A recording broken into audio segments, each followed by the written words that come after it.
Okay, it should be live.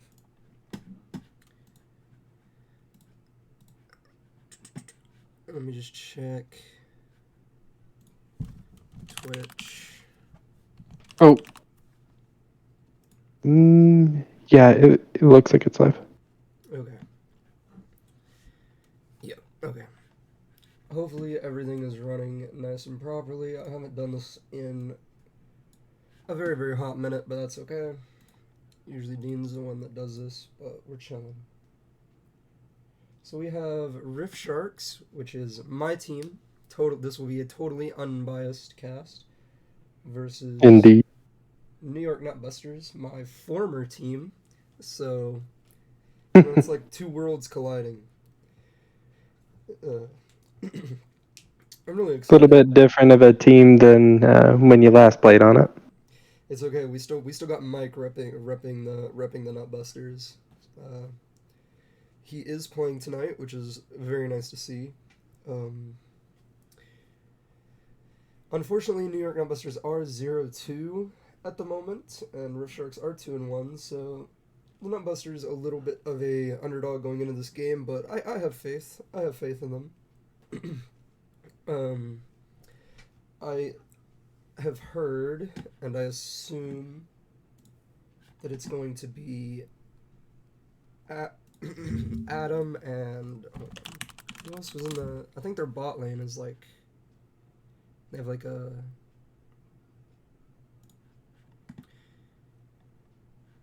Dave and Adam potentially playing bot lane together. Oh, interesting. Mimi might be on support, or I've heard rumors that she might be mid lane with Dave going support. So that'll be really interesting to see if they do go with something like that and opt into a very bot lane focused, almost ego pick. You know, just like sticking it to the man, sticking it to Dean. But Yeah, with the way that Rift Sharks or their lineup is, it kind of makes sense trying to match a little bit more of the power that's in the bot side. For reference, the rosters, as far as I know, is gonna be Joel, Hadiri, and Dean Eric. You know, in that order from top to support on Rift Okay. Sharks, and then we have Russell, Mike, and then either Dave or Mimi mid, Adam 80 carry, and then either Dave or Mimi support. So definitely they're going to be maybe mixing that up. I'm not sure. The assets have Dave mid lane, but I have heard maybe we'll get to see something maybe a little interesting.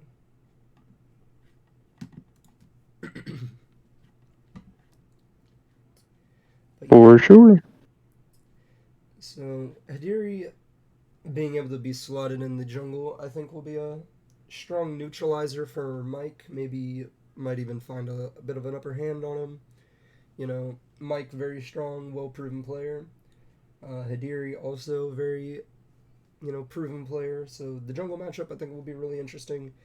On being in mid lane is something that I've never seen from her, but that's probably because when I'm playing I'm mid lane. So that's Uh, I'm interested to see how On will perform because I have not practiced with On in mid lane yet. I haven't seen it, so I'm curious on as the to. Irelia is a key pick, so you might see some Irelia, you might see some Silas. If those aren't banned away, I know that those are comfort. That On has looked really, really good on the Irelia, at least when I've played with On. More melee champs. That's like On brand, but yeah, I know she's quite fond of like Silas jungle, so it makes sense that that would translate into like a mid lane pick. So interested to see what will be brought out. Key player for NYNB is highlighted. Adam, Dean. So it's going to be the 80 carry matchup is the most important thing, which I agree with. It's definitely going to be a lot of these games. I think are going to be played out through the bot side of the map, stacking dragons, playing with your strong junglers, strong bot laners, So I'm really interested to see what kind of look the bot laners are going to go towards. If Dean's going to pull out like his Callista, things like this, his early game AD carries, or if they're going to opt in towards scaling.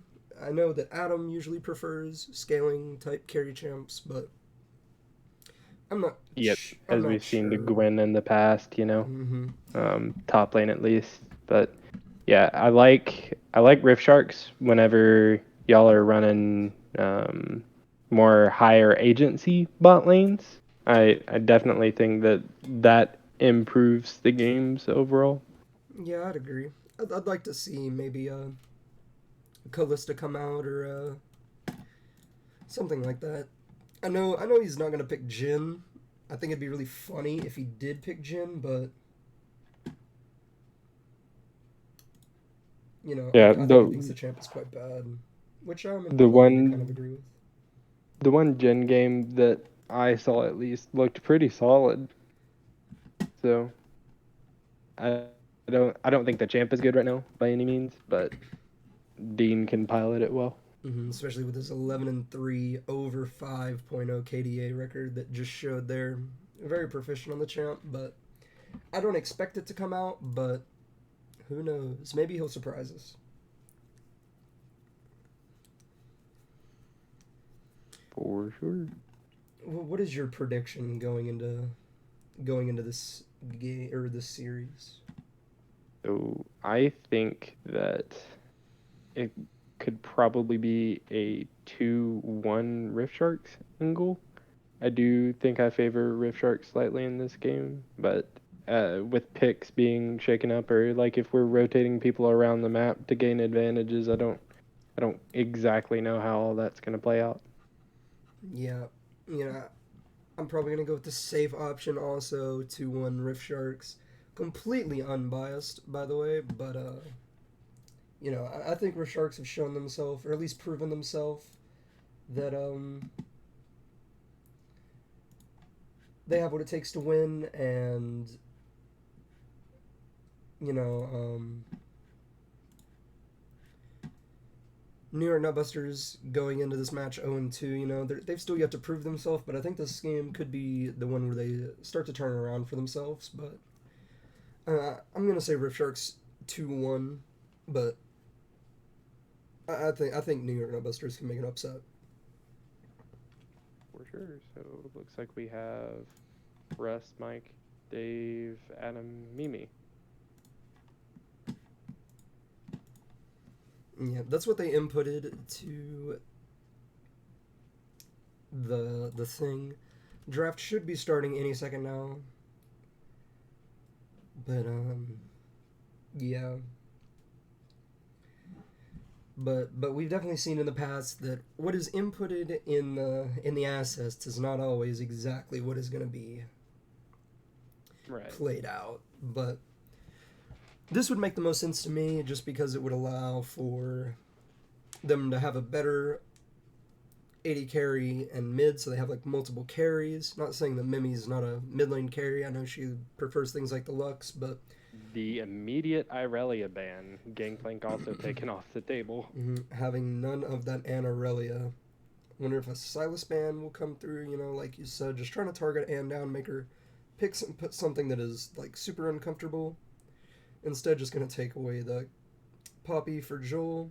The immediate Katarina response makes sense. Don't want Dave to be able to go into the mid lane and just have that champ. Very proficient on the pick. And then we see the Nyla go down. I know a lot of people really do not like playing into that champion. That champ's cringe and Very OP, valid but game. we're just not ready for that conversation. And Dean is a known cringe enjoyer, so I understand why they banned it away. I do like seeing that bans go pretty fast between Mm-hmm. both of the teams. I No think both Rengar kind of ban against Mike. This might be the first time Rengar has not been and banned. And they the prioritize the immediate Lux. Lux, which does make me think that this is probably Mimi in the mid lane on the Lux, like I was saying. So we might see. I expect Dave to flex down towards support because of this pick. But I guess it could still be Lux support. Maybe play a Caitlyn Lux lane. Caitlyn considered kind of weak right now, but I still think Caitlyn Lux is really strong if you're able to pilot it. But it is a little difficult to pilot to the fullest potential, so And Renekton. since we don't have Adam in the top lane, looks like we're grabbing Renekton on Rift Sharks. I know that Joel has looked amazing on the pick so far this season. Definitely Joel's one trick. He's just been spamming Renekton lately. It's just being left open. Champ is very, very strong. Pretty tanky, does a lot of damage, can win lane, good gank setup. Just a good champ overall right now. And then the Maokai, a very good ganking jungler.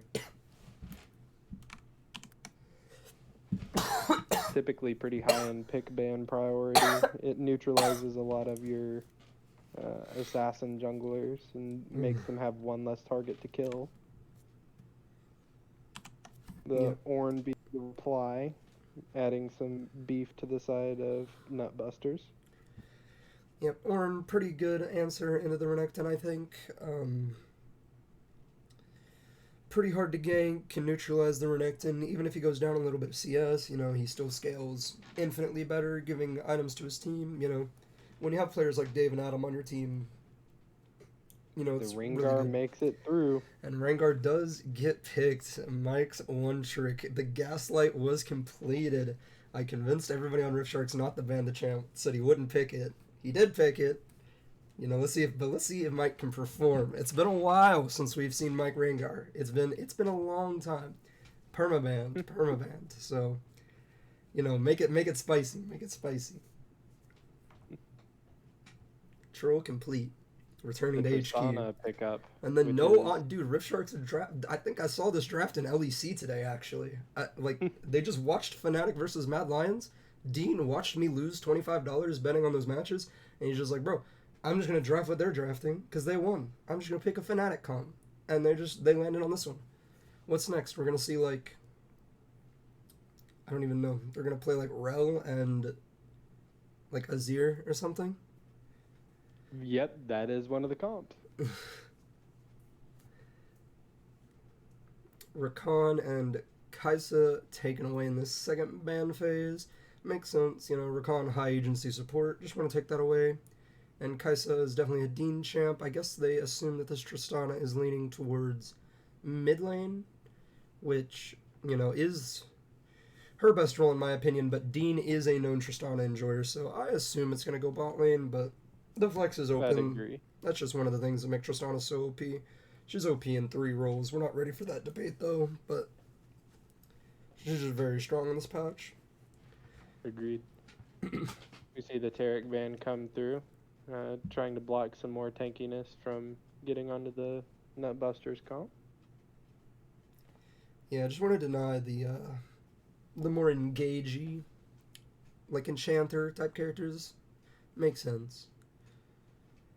Taking away the Soraka would be interesting. I'm not sure Eric would play it here, especially with Tristana showing. You would probably just go and engage support. Especially with these Tristanas. This Kaisa, these phase 2 bans are very strange from the Nutbusters. You would think they'd try and take off Eriko Blitzcrank is open. You have to assume that might be locked in. Maybe they have maybe they have an answer ready.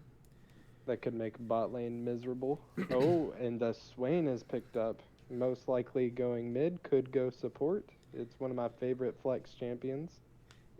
Speaking of OP champs, that champ's OP in 3 roles and is playable support, but yep, that champ's not balanced. Broken Blade bringing it out against a Renekton was quite entertaining to watch. Love seeing Swain played. That's unplayable. It's so unplayable.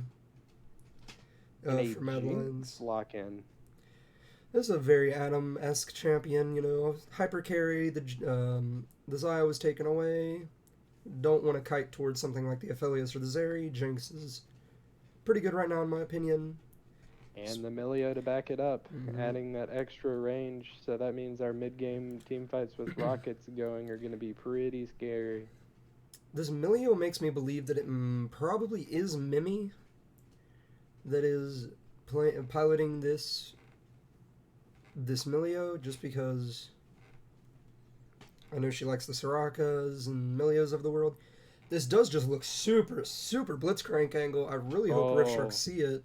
Nautilus and they is the grab the pickup, Nautilus. but I mean, into a Jinx and a Milio with a Tristana, I'm not sure what the counterplay is to Blitzcrank. I think Blitzcrank goes a little dummy here, especially with Eric O as the support, but Nautilus can do the job pretty well as well. And with that, we're through the draft. So whose draft do you like better? So overall, the draft that I like, and just my personal preference, is Rift Sharks here. We have a lot of very simple engage tools. We have a lot of team fight utility, and this team is very good at taking extended team fights. So I think that comp should do pretty well. But Nutbusters has a lot of answers too if they're able to get one of their carries ahead. So if you're looking at the Rengar or the Jinx in the early mid game, if they're able to start getting some kills and gold funneled their way, then they might be able to win enough of these mid game team fights to swing the game. Yeah, I mean, basically said everything that I would say. I think they, just have options. It's probably pretty hard for Rengar to play just into the 5 champions locked.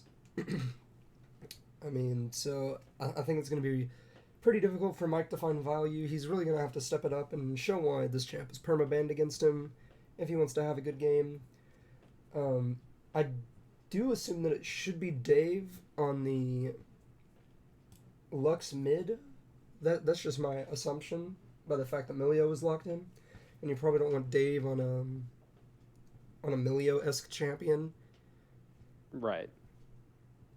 So that Toaster Lux is burst Dave. damage. Dave is Toaster, right? I'm not sure. I can look that up real quick. I assume Mimi is ex-princess. Yeah, because Toaster was Katarina and Katarina's Dave, I think. Which means That's correct. it is Dave on the Milio support, and it is Mimi on the Lux mid. So, interesting choice. Opting into putting Dave onto that, I'm not going to say low agency champ, but low agency champ. I mean, Milio is pretty easy to pilot. But Right, but maybe they're just wanting to match the strength of Rift Shark's bot lane and make sure that that lane is perfectly executed and Dean doesn't get any ground to stand on. That's probably the angle.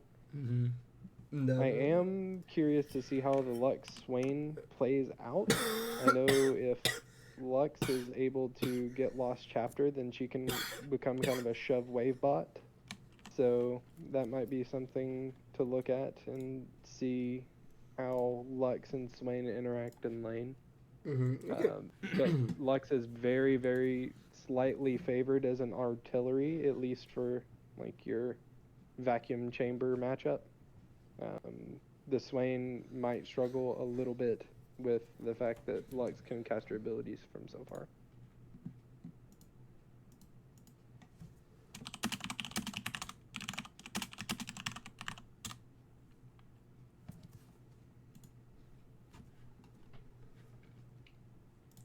Yeah, Lux is definitely a favorite in that matchup just because she's outranges Swain so much. She should never get hit by Swain Q.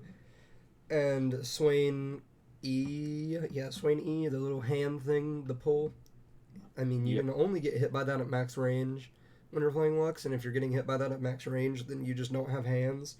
So it's hard for Swain to get stacks in the matchup for sure.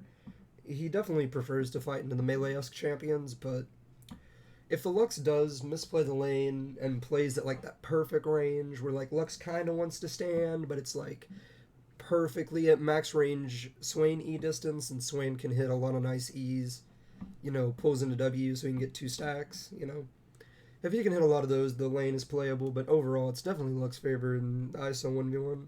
for sure. Where do you think that these junglers should focus their resources? Not where they are going to, but where they should.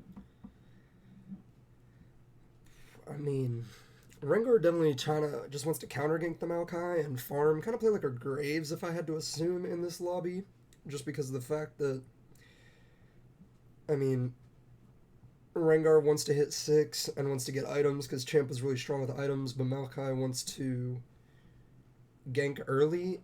And while I think both junglers should probably pass towards bot side, but Maokai might go top side because of the Renekton, which I would be okay with. But Rengar definitely should probably head towards the bot side because I don't know. It's kind of weird though because his bot lane should be pushed in against a Tristana, but they do have Milio range support, so maybe I don't know. I think the Tristana should get pushed.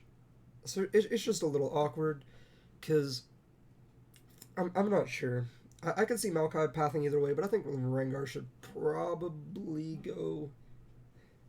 I don't know, because top will be pushing. It's awkward. I think either jungler could go either way, but I think Rengar should go bottom. I think Maokai could probably get away with giving Renekton a level 3 gank and then ignoring Renekton for the rest of the game. If Renekton is able to get a slight lead alone, most of the time Renekton's capable of turning a 2v1. So if Maokai is able to get up top lane, give a little bit of assistance, and then kind of focus on mid bot for the rest of the game and prioritize dragons, I think that that might be the best look. Rengar, on the other hand, I think you kind of have to try to focus and burst the Trist.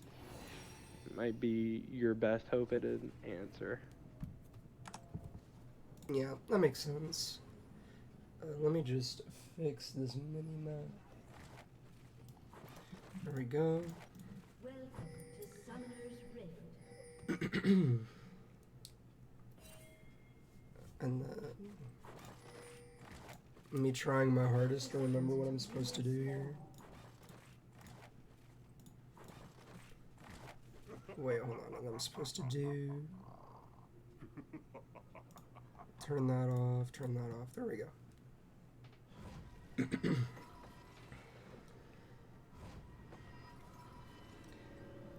Since we haven't seen this Rengar, I'm very curious how he's going to, or how Mike is going to build it.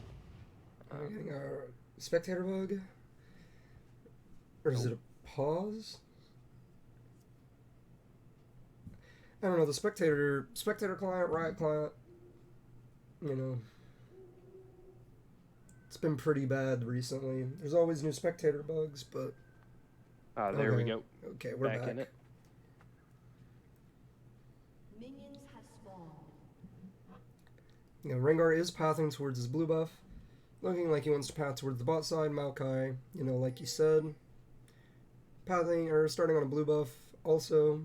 You know, so both junglers are going to be pathing away from each other. Maokai going top, Rengar going bottom. This makes sense to me. This is what I expect to happen. In general, especially on weaker junglers within the first couple of levels, like Maokai, I tend to like to start red buff just to make sure I don't get invaded on my red buff. Because Rengar with an invade could probably solo out the Maokai. For sure, that's definitely a possibility.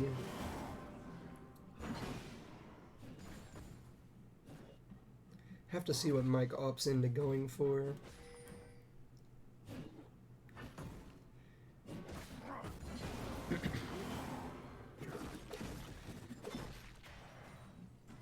Even though Renekton did get level 2 there first, Ornn gets away with the better trade.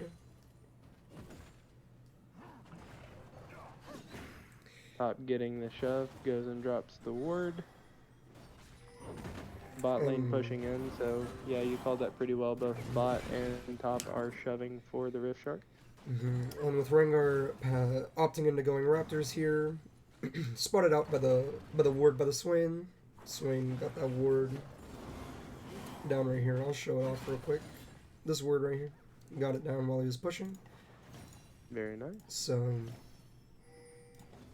Yeah, knowing where the enemy jungler is definitely really important here, because now you know the Rengar's not invading, he's not pathing top lane, so your Renekton can keep pushing, and your bot lane, you know, is able to get good vision around here because they know that Rengar is potentially coming for a gank, but he's at least on the side of the map. Right.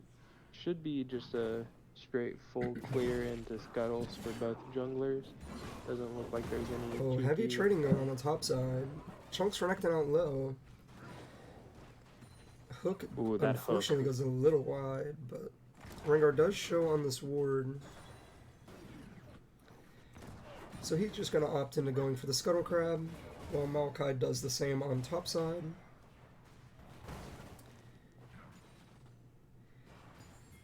Anne is definitely winning out on the CS in the mid lane, and both junglers are actually looking for a mid lane play here. This might be Force being flashed out from Mimi. Barrier does come out, Flash does come out, but it does look like eventually she is going to fall.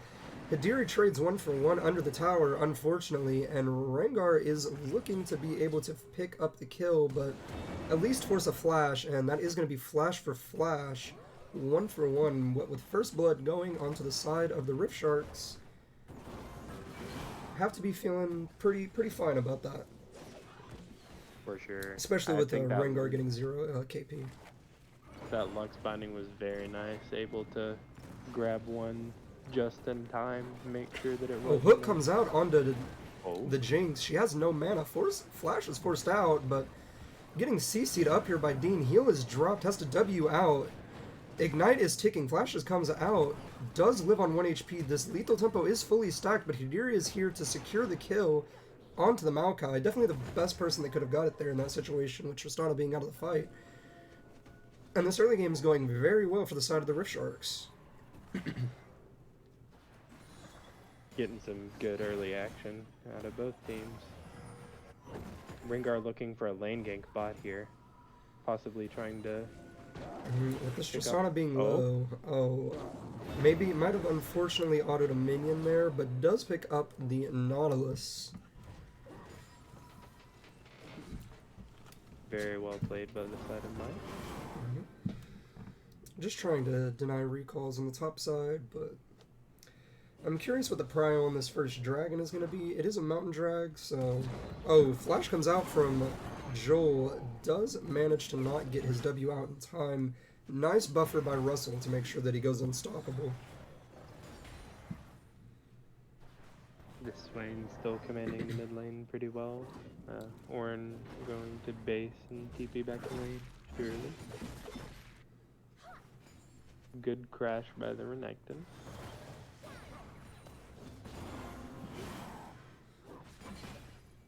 Joel might want to greed for this plate. I personally would, because the plate's going to die. Swain ulti Rengar about to grab another one, potentially. This healing from the Swain is going quite dummy, and the bot lane and jungle all there. Lux gets rooted up, and this might just be a double kill for the Swain. Does he have Q? One more Q should do it, and that's going to be a double kill for On in the mid lane.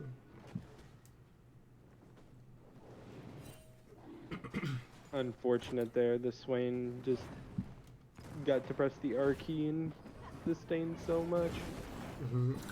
Especially with the 4 people being in that bot side river with Hidiri, Dean, and Eric, you know, just all covering the play. Rengar probably would have been able to burst down the Swain if not for all that help. Heavy trading here in the top lane isn't going to really result in much, but with both top laners not having TP, and with Rengar on the top side of the map, this could be getting a little scary if Joel decides to overextend.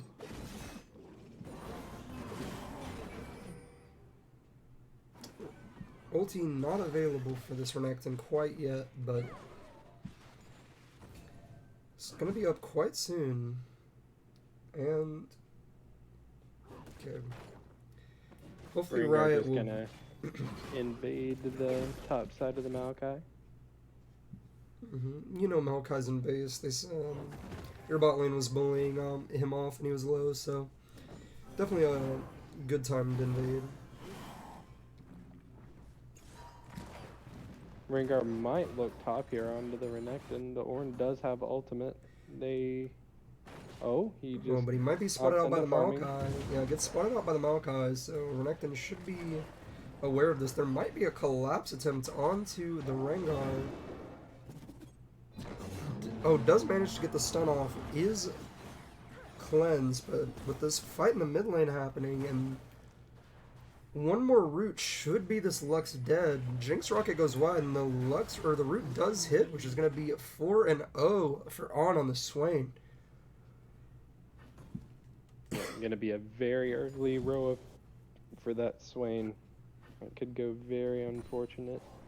Mm-hmm. Hadiri with the Maokai invade. counter invading. This Rengar very low. Bullied off of his own camps. Definitely something you don't want to see as a Rengar. But with his bot lane being in base, there's not much you can really do about it.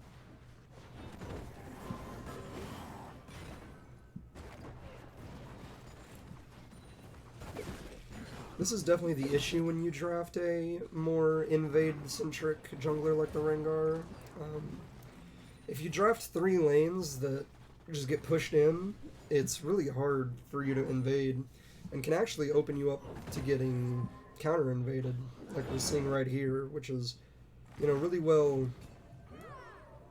executed by the fact of the Rift Sharks, that they just see the opportunity and pounce on it. Maokai manages to pick up the Rift Herald by himself. I wonder where that first Herald will go.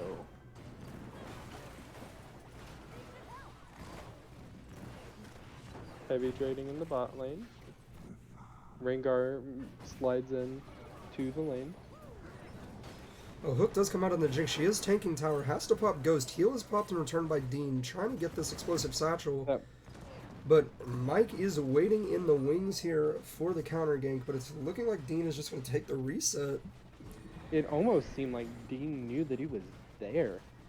Like, most Tristanas probably would have just gone in on the Jinx there.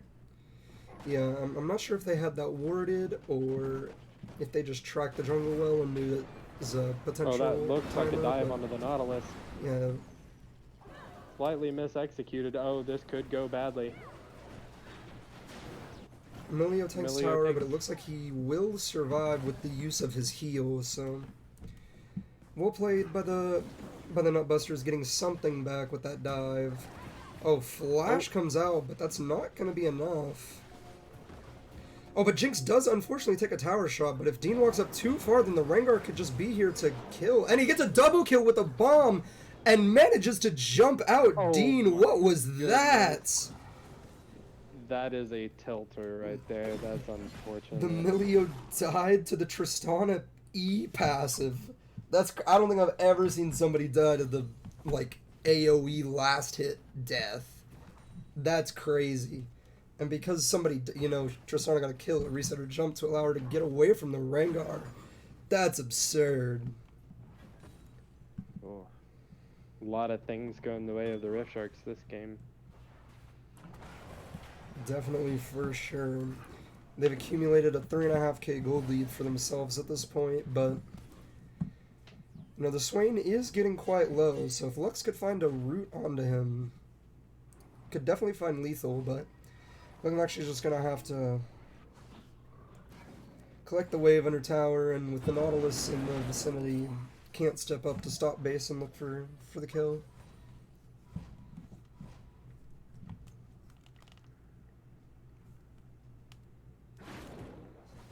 Did the Rift Herald get used? I didn't. Yeah, it's no longer in Maokai's inventory, so it must have been dropped somewhere. Must have been dropped somewhere. But Dean is just absolutely pumping deeps into this bot lane and just secure an easy double kill. Well played from the side of the Rift Sharks, and this game is starting to just scale out of control. Rengar's looking for Rengar going in something, on the but Maokai. Ooh. does force the That's a flash, but flash. with Dragon up, you know, that's just going to be a free Dragon for the side of the Rift Sharks, securing their second of the game.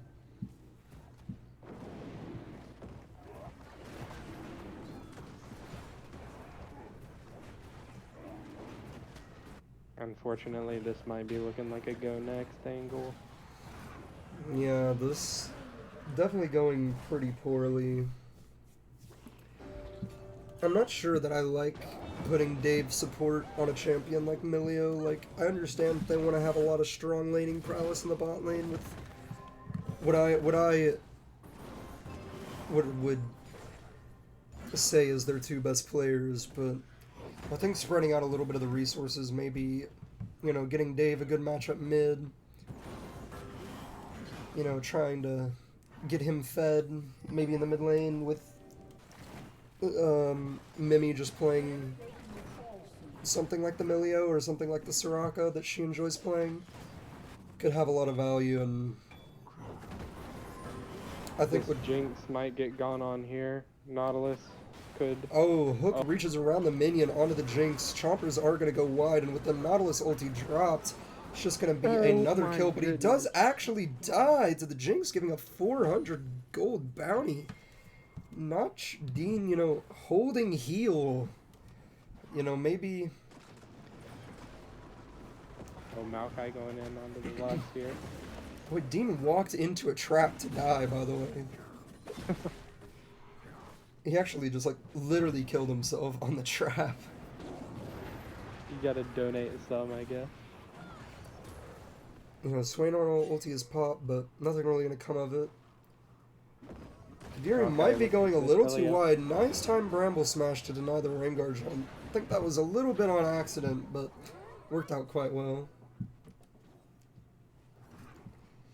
And you know, with all first items completed for the side of Rift Sharks, aside from Nautilus, they definitely are favored into any fight that could be taken in the near future, for sure. Oh, but On walking into the trap doesn't have ulti, and Swim without ulti is definitely a pretty weak champion. A lot of brawling top, but Jinx is unable to secure the Swain since he flashed and ghosted out, so Nutbuster's finding a way to punch back in this game. Is a little bit of engagement with Tristana here. I'm not sure if Tristana can one-shot her. Does get the jump reset, but is unable to find lethal damage. Flash comes out for the Maokai, securing the kill. Well played to Hidiri.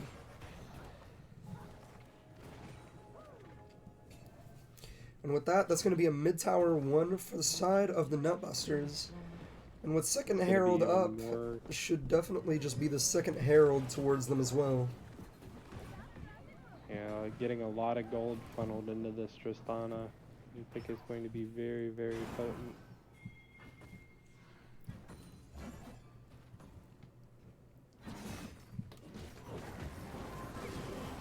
I will say this Ornn has definitely done quite a good job at neutralizing this Renekton. He is looking for lethal damage. The ultimate is popped by the Renekton. Good Q comes out for the healing, but with Brittle proccing, it's not going to be any lethal by either side. But with the Maokai and Tristana roaming up, and the call being that there's no... Rift Herald drop. This is definitely just going to be a dive angle on this orange. Oh, we get a bit of a frozen screen. I love Riot replays, but guarantee you that when it comes unfrozen, that Ornn passes away. He might be not long for this world, that's for sure. Fortunately for the Nutbusters, it seems that the Jinx has been able to farm pretty well, so that's why she's able to deal as much damage as she is. She also got the 700 gold shutdown on the Tristana earlier. For sure. Is this just dying, or like... Okay, there we go. Yep, and like we said, or not long for the world. Here, take the time controls off. Jinx has found herself on the wrong side of the map. If the Swain ulti will come out, but he does walk into the traps. No rallies completed, might be able to get kited out. Trying to pump out as much damage as possible, but he does live on 1 HP, but with Rengar here, does manage to get CC'd up, but the Swain does not kite in range to be able to stay in his ulti. Nautilus might be able to escape with the Dredge line, is looking to maybe turn around, but just wasting the Rengar's time at this point. Have to assume that nothing else will come of this play. really unfortunate for the New York Nutbusters that they couldn't trade 1-for-1 on that play. The Swain just a little too tanky with the 8 stacks on the Roa. Nautilus also coming down at the perfect time. Good coverage of the Swain to make sure that nothing bad happens. You have to assume that this is just going to be the full tower taken, maybe might respect the Ornn, but decides not to and just finish the tower. 4 people bottom. They are looking for a desperation play. Maokai is in the area though with the ultimate available, and is just going to run away with the phase rush. The E whiffs, unfortunately. And with Renekton in the area, kind of isolated. Able to. Nautilus does not have the ultimate, but Jinx is hitting. Flash on by the Renekton. Renekton's looking for the one-shot. Milio ulti does un-CC him. Rengar is looking for kills. We do get a shutdown on the Jinx is resetting. Although 1 HP on the Tristana, but does fall, and it's going to be a 1 team fight for the side of the Nutbusters. Just played the team fight better. Swain did not get in the fight at all. He's full HP with ultimate still up, and when you're the, 2-item Swain against a 0-item Lux, not being part of a fight is really detrimental to your team. Yeah, very unfortunate there. It looked like there could have been a pretty good team fight angle for the Rift Sharks, but Nutbusters manages to clean up with Rengar and the Jinx. Now, you have to start getting more and more concerned. This is a Jinx being piloted by a late game enjoyer. So for sure, especially with the like Milio value that can be provided. There was an attempt to make a flash stun by Joel on the Renekton, but the Milio ulti comes out and Jinx is able to kite it out.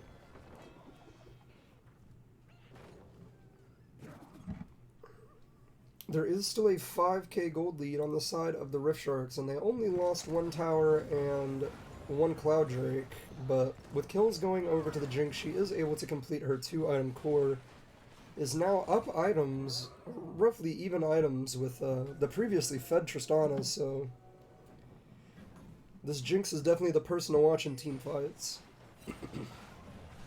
for sure. Oh, it's looking like Mike might be a little caught here. Yep, definitely. If they can funnel the kill onto Tristana, that's the best case scenario, and it does happen. And that should spell the demise of that bot lane. Okay, Ghost is popped by the Swain, and with the ulti ticking, he is fighting a 1v3, but manages to dodge all the CC. He is baiting for his team. Does manage to dodge all the skill shots, and with the Nautilus Dredge Line coming out, does manage to CC them up and just get one shot by the Tristana. Very well played, well baited by everyone. Nice play by the Rift Sharks.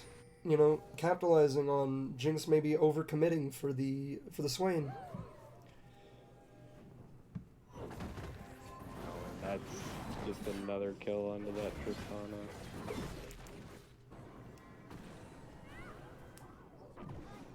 Oh, but Tristana is looking quite caught. Flash does come out, and with Nautilus in the area, it should be able to kite it out. Maokai coming to back it up too. Trist not punished, but will not have Flash for the next big objective, which looks like should be the Baron buff. I don't foresee either of these teams really just hitting an Ashe unless there's a pick found beforehand. I think it's definitely in Rift Sharks' favor to just start up an Ashe, and depending on how low it gets, finish, but just look for a turn. You have so much money in your pockets that you should definitely just be looking for a fight here. Right, the Maokai turn-off ability. This Maokai 2.5 items against the Rengar's 1.5. The Swain's 2.5 versus the Lux's 1. Renekton has 2.5 against the 1.5. It does look like a little kerfuffle going on here. Ornn is quite tanky, sustained with a Radiant Virtue. He is quite deep though, is going to fall eventually. Jinx just but Maokai does manage to fall, which allows Jinx to get a reset. Renekton TP's in, Dredgeline comes out onto the Jinx, but with the fully stacked lethal tempo, this Jinx might be looking this for could more. go badly. There is a turn going out. Does manage to get the reset, and Jinx is just killing everybody. Flash over the wall, Oh my and she's goodness. just able to It's kill gonna- everybody. It's an absolute disaster, and that's going to be Baron Nashor for the side of New York Nutbusters. Wow, that was a really good team fight turn. Very good punish. Oh. Ornn showing his value there by just being the front line as long as he could and trying to peel off part of the fight to let They the Jinx do get the call off the Baron since there is no jungler, and with Hadiri spawning, they get a little bit scared to try and finish. Which, you know, is some silver lining for Rift Sharks in that horrible fight that was played out. Jinx has Bloodthirster completed now. Should make these fights even more interesting. Especially with the Ornn Gale Force going over. Important to note that Gale Force was actually on cooldown for roughly 50 more seconds, but with the Ornn upgrade technically counting as a new item, does reset the cooldown on that Gale Force, which could be pretty impactful in this fight. They might be accounting for the fact that Jinx... Oh, Jinx does get caught by the Nautilus hook, and the CC is being layered. She does manage to get out. The bomb is ticking. Will it be able to kill her? The heal comes out. She lives on 1 HP. Flash from the Swain does take her out. Dean is being targeted by the Rengar, but the Rengar does get ultied off and finished off in the back. Now Ornn is just fighting for his life, but his life is not much longer for this world, and he does fall. Deciding to forego this third Cloud Drake, the Rift Sharks march on towards the Baron. Wow. The team fights are just so polarized either one way or the other, which is very interesting. It's definitely just a battle of these 80 carries. Who can find who, really? You know, even if the other players are playing well around trying to peel or CC the 80 carries, whoever's 80 carry gets picked first does seem to be the team that is losing these fights, you know. Jinx a big pop-off champion, but she can't pop off if she's perma-CC'd dead, so Tristana the same thing. For sure. And that is going to be both objectives looking to be taken by the Rift Sharks, but this dragon is coming out a little slowly. Rengar definitely going to have a time to get in the pit, but Cloud Dragon does eventually fall. Jinx ulti used to confirm that. Oh, they might be looking for a fight here. Looking for a more disengage ulti. Rengar jumps in, but this Swain is too tanky. Definitely not an engaged target.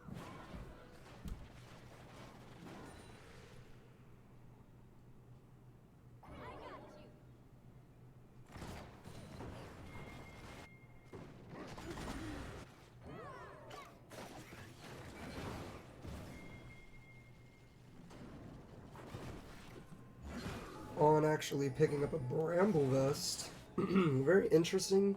Most people would probably go with an Oblivion Orb in this situation. Just because one of the best applicators in your ulti, you're just always doing magic damage, so you're always applying anti-heal, but just trying to get a little bit tankier against the Jinx. Yeah, Jinx resetting is kind of the only way that these fights can be won, so...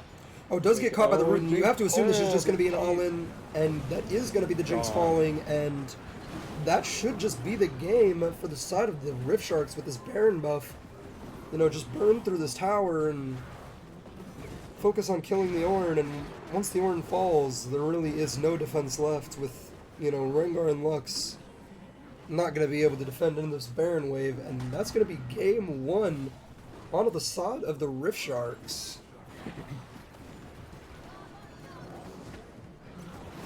Oh, Mike looking for a cheeky last pick on a Dean, but gets CC'd up, and yeah, it's just so hard for Rengar to play in a game like this with all this disengaged peel and CC.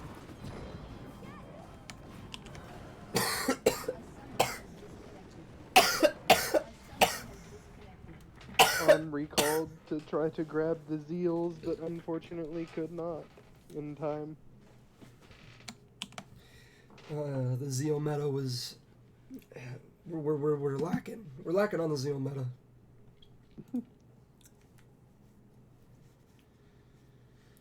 But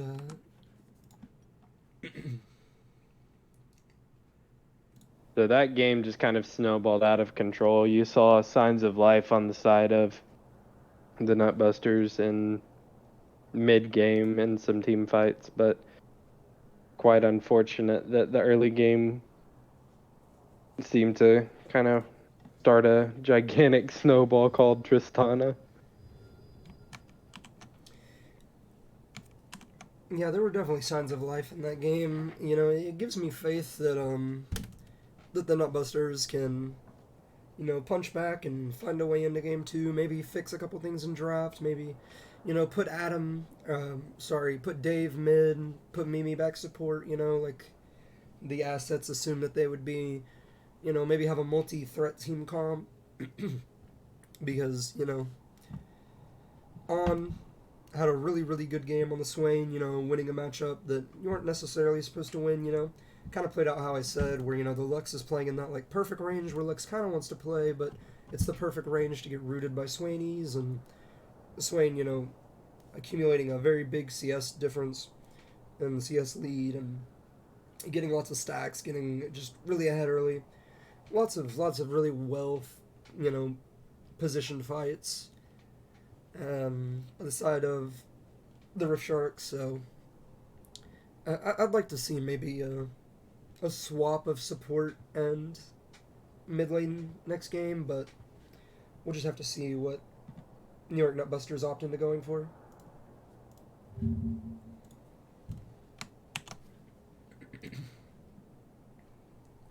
On the side of Rift Sharks, do you think that you would even change anything with the draft? Honestly, I mean, if it's broke, or if it's not broke, don't fix it. I think their bans were pretty smart, you know. The ban on Katarina keeps Dave potentially out of mid lane, maybe. You know, he has other picks like Katarina and the Neferi. I mean, the Kiana and the Neferi, things like this. These other assassin type champs. I think he likes to play Kali, so it definitely doesn't completely box him out, but it, you know, takes him off his one trick, so, or at least his most comfortable champion, so I like that ban. You know, I'm the one that convinced them not to ban Rengar, and you know it looked fine. So I don't think they really need a single ban on the Rengar. I think they're okay with just giving that, especially the way they drafted. And The Rengar did look like it had some potential. oh yeah, for sure. It just seemed rather unfortunate in multiple instances where large shutdowns didn't go onto it, so it wasn't as valid as it could have been. Especially with the fact that the Rengar just team comp wise, it's really hard for a Rengar to Getting pilot. into the draft a game too. Yeah, it's just really hard for Rengar to pilot into champions like, you know, Renekton and Nautilus, and Tristana has good self peel for herself, and Swain's so tanky. It's just Maokai is, I think, a pretty bad matchup. So it's just really hard for Rengar to play that game. I think the Rengar is definitely a pick that they should be wary of if they draft, you know, maybe something a little like a team comp a little less CC heavy. But if they have that much CC, I think it's fine with leaving up the Rengar.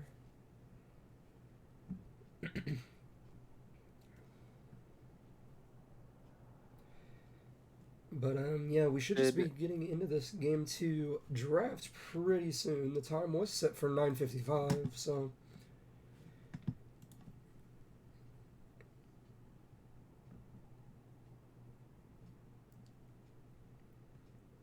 They selected red side, so New York looks like they should be on red side this game, so they should have the counter pick. that definitely implies to me that they're putting Dave in the mid lane. If they're getting counter pick lane like this, as opposed to the first pick, they definitely want Dave to probably get a good matchup into Anne and try and snowball the game through mid lane, if I had to guess, because AD carry counter pick doesn't really matter, and while top lane counter pick does matter, you definitely want to probably allocate your counter pick towards that mid lane with Dave playing it, so, or that'd be my assumption. I'd be surprised to see Dave staying a support for this game, but never know. But Rift Sharks keeping their first ban GP. I assume they're just going to ban the same 3 champs. GP Zaya Game and like Katarina. Katarina. Yep. Makes sense. New York Nutbuster is opting for the puppy ban. Makes sense. Against Joel, if you leave it open, he'll pick it, and it does very well into the assassin type characters that Dave likes playing and that Mike likes playing, so there's just no way that New York Nutbusters can ever leave that open against Rift Sharks. It just doesn't make sense. Katarina ban being dropped makes perfect sense. New York Nutbusters, reminded that Blitzcrank is a champion, and it was pretty good last game, but they want to take it off the field this game, and removing Cringe Neela makes sense. So, same bans, except substituting whatever their third ban was for Blitzcrank this game. I don't remember what it was last game. Actually, I can check real fast. It was Aurelia. So, taking that Aurelia ban away makes sense. I don't think Aurelia is a big problem. And Erico Blitzcrank is definitely really something you can be scared of, especially the way that NYNB is drafting.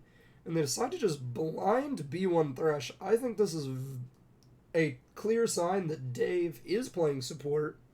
No, wait, sorry, Rift Sharks. My bad. Rift Sharks B1 it. Yeah, which I don't think we've seen a whole lot of Thresh this season. No, not really. He's not necessarily a good champ.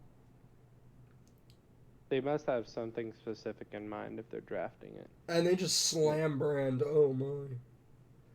Brand Nami. Nami.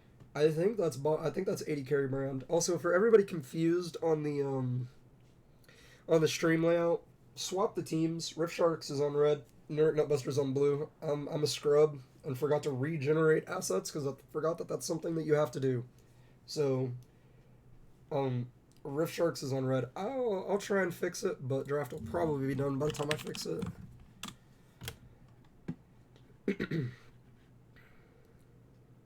And the Akali pickup from the side of the Rift Sharks. Can assume that that's going mid lane, I guess.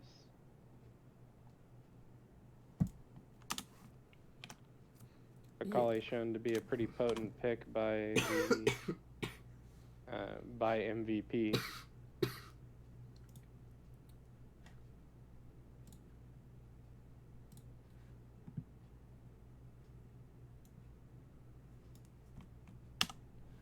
Misfortune drafted. Thresh Misfortune. Quite interesting. We've seen that Misfortune was a pretty potent pick. Spectres played that a couple of weeks ago and did very well on it. Very good team fight AD carry, and it's just the Rengar grabbed again to make sure it doesn't go to second phase and get banned. Very interested to see what this brand is. It's not a pick that we see a whole lot. I hope this doesn't nuke the stream when I do this. There we go.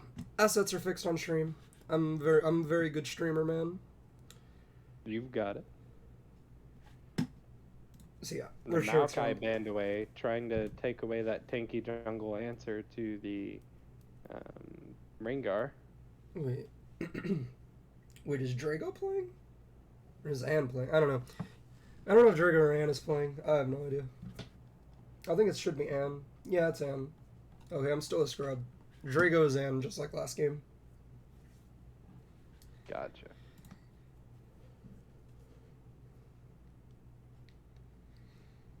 A lot less Another CC. tanky jungle. A lot less CC on the side of Rift Sharks this game compared to last game. So I think Rengar actually has a a large window for value compared to last game. You know, there is the Thresh Flay and the Thresh Lantern and the such, but It looks like we're getting Orb picked up. makes sense. Played it last game. I think that Russell had a pretty good game on it. You know, it's just unfortunate. But he did provide a lot of value just in team fights, being that big tanky body, so I definitely like the pick. And I'm not sure anything...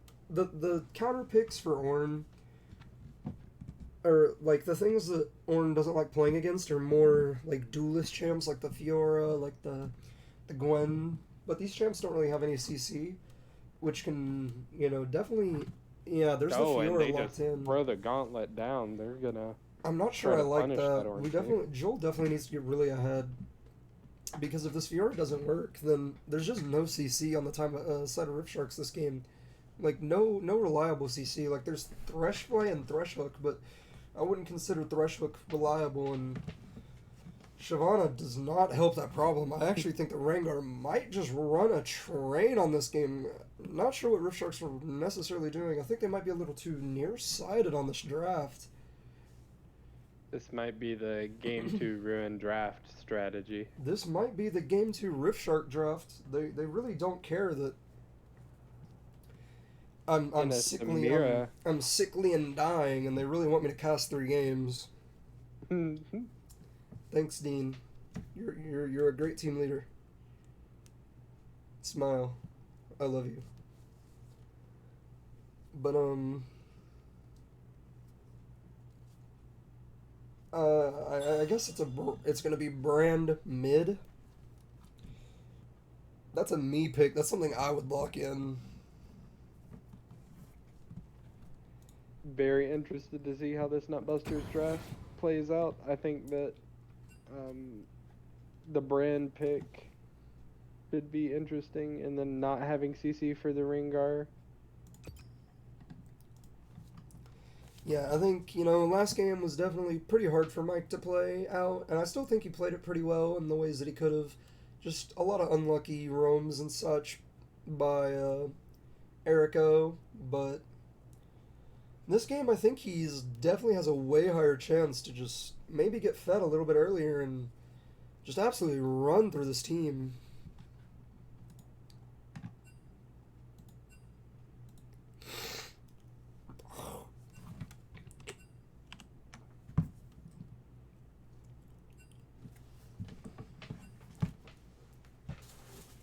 They're just trying to make sure that our predictions are right. That's clearly what's going on. Yeah, good guy Rift Sharks making sure the casters are never wrong.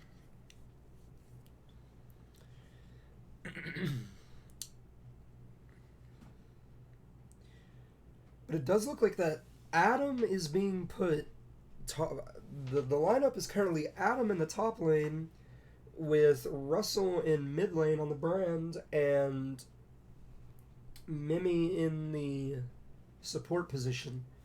So we are getting a little bit of a mix-up here from the Nutbusters. I actually like it. I'm not sure how confident that... I wonder if this could be Ornn mid. Maybe. Brand top? Samira top? Is this Could Samira be top? some- Brand some- 80 carry? Some funky drafting going on here that we're not privy to. They might be cooking. Oh, they're cooking. They're cooking. They're cooking. Oh, I don't know if it's burnt or not, but they're in the kitchen. Oh boy. I mean, they got brand, so it's at least a little burnt. Yeah. For sure. This is so smart from the side of NYNB. I won't say who's going where yet, just in case anybody on the Rift Sharks is watching, but it's a little cooked. And once we load in and they see who's where, then I'll comment on it. But ooh, this is definitely a draft of all time.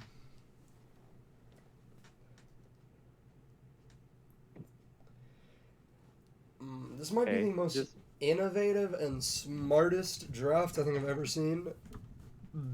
I fear NYNB are just the goats. Jungle? Yeah, I mean, Rengar 80 carry is pretty OD this patch. But no Ivern priority, Sag. Oh, and we see the spectator delay, so Whatever. I'll turn They're off loading in, that. Yeah. but I forgot we about know that it is Samira that. It is top Samira lane. top. Yep. Samira top. Brand 80 carry. Rengar jungle. Ornn mid. Nami support. Holy based. It's actually so good, by the way. The Samira can, like, invalidate the Fiora, especially with Dave piloting that Samira in the top lane. Can, like, completely shut down this Fiora and at least neutralize it. And Akali just... Ornn is an unmovable wall, so... Akali won't be able to get anything early, and Brand Nami is actually a super secret good bot lane. It's actually real. Like, I'm not making this up. This is, like, a real bot lane, but, like, actually. It's actually real. So, like... Honestly... Dude, I hope NYNB win this game because it's a Megalodon based draft, and I love when people draft like based. The real question that I'm wondering is Joel and Anne going to role swap? So we put the Fiora mid lane into the Ornn, and put the Akali top lane into Samira because Akali usually performs pretty well against AD carry type champs because they can't attack her, right click her when she's in Shroud. So. And all Akali has to do is bait out the Samira wind wall, and if she hits E, the Samira will die, so... I think that would be an interesting adaptation to the original adaptation, but we'll just have to see what the Rift Sharks do. I'm gonna go get some water real fast, because my voice is dying! What? I'm dead. Man, I'm dead.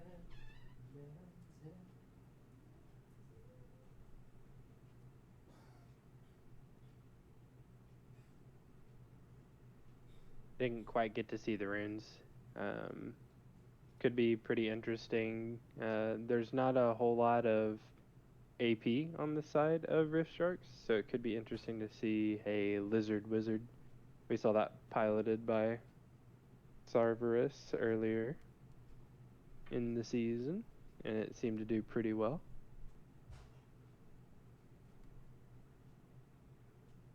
And then very interested to see the brand Nami technology. Always a supporter of these interesting bot lanes. Mythic and I like to run interesting bot lanes as well.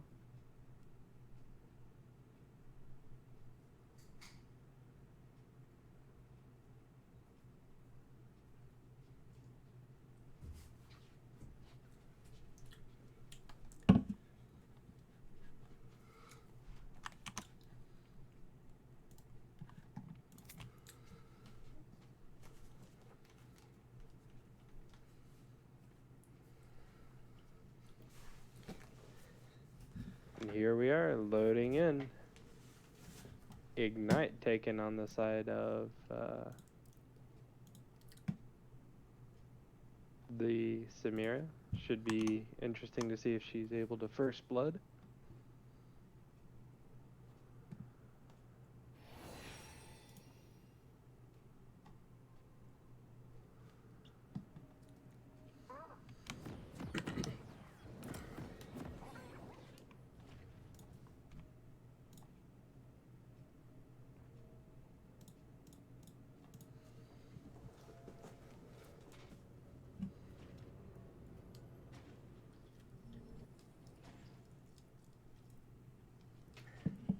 Welcome to Summoner's Rift.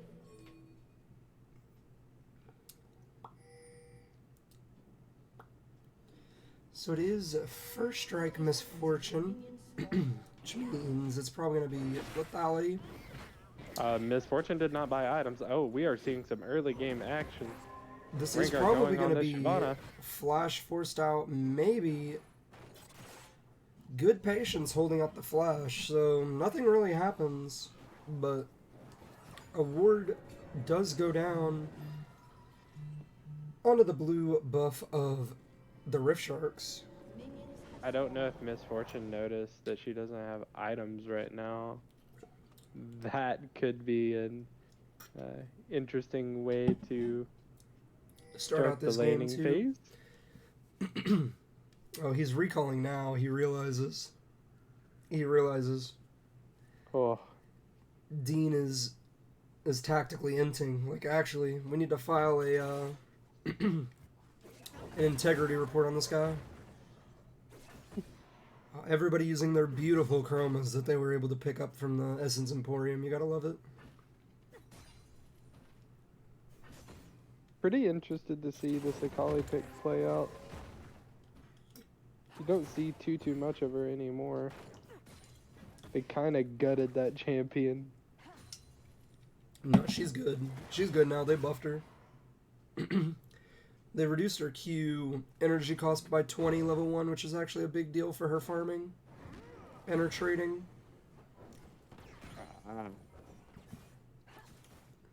She's not OP like she was last year, but she's quite good. Decent poke coming down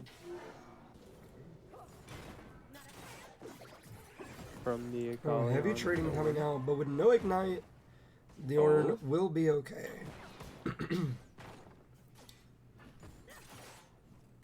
Good poke coming out from this Akali. Might be able to see a solo kill around level 3 or 4. But with this Rengar mid lane early gank, she's being swept out.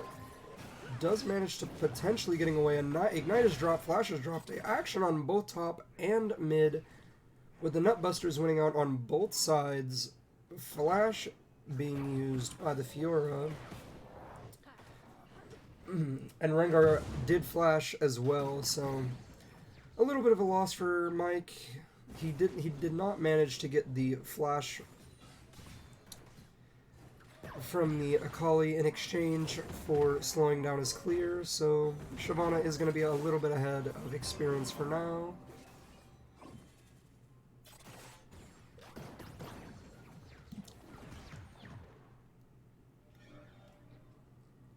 The Samira was able to crash that wave before getting ganked by the Shyvana, fortunately. And with this Misfortune already out of mana, laning is going to become quite difficult. Getting permanently shoved wave after wave by Brand Nami does not sound like a fun experience.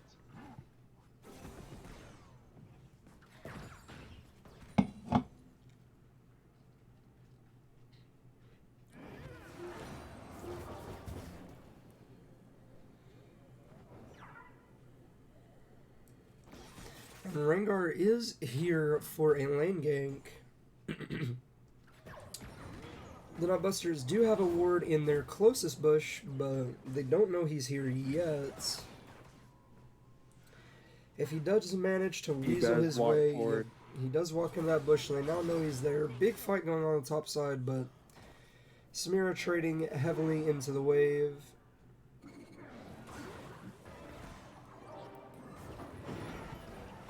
Thresh throws Dark the hook. Harvest. Oh, the brand damage. Oh my goodness.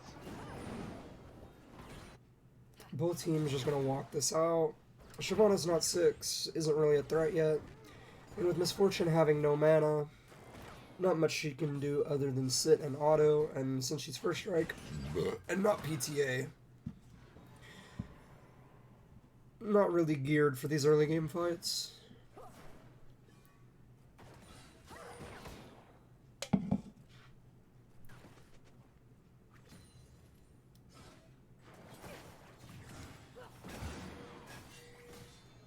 Looking for an all-in here. No ignite, but Ooh. first blood able to be picked up by Dave in the top. Sorry, by Adam in the top lane. Samira pick coming at pretty clutch here. And that fight, Samira didn't even have Ignite. She had used it earlier on the Fiora, so I can only imagine what happens when that champion hits level 6 and has Ignite. Yeah. Joel just getting a little bit overzealous. Should have waited for 6, but, you know, Shyvana gank's pre-6, quite worthless. So, Misfortune gets 1 auto worth of first strike gold, I guess. Rengar sees the Shyvana and instantly goes and starts invading the Shyvana's top side. I'm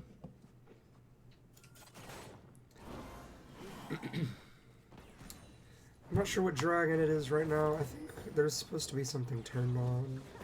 There we go. Objective timers. There we go. Mountain Dragon. Yeah. And Infernal will be the second.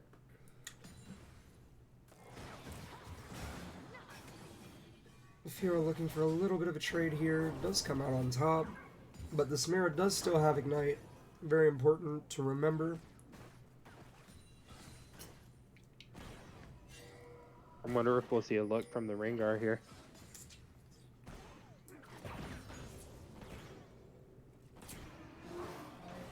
Adam pings that the lane bush must be warded, so Rengar backs away. Both teams keeping up basically exactly even in farm on all three lanes. Jungle does have a little bit of a CS advantage, but for the side of the Rift Sharks, but other than that, all lanes going pretty evenly, minus the solo kill in top lane. Even though the Rengar invaded the Shyvana top side, fortunately the Shyvana saw the Rengar on the ward, so she was able to go counter invade and grab some jungle camps of her own.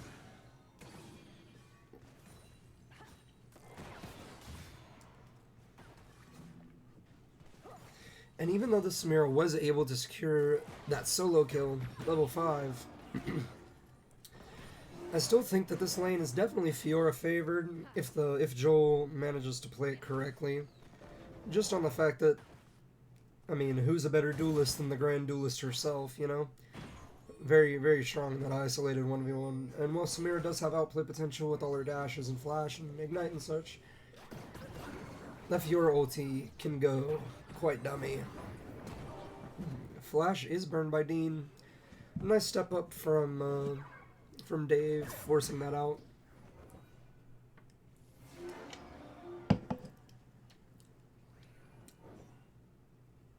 Brand does seem like it's matching farm pretty well.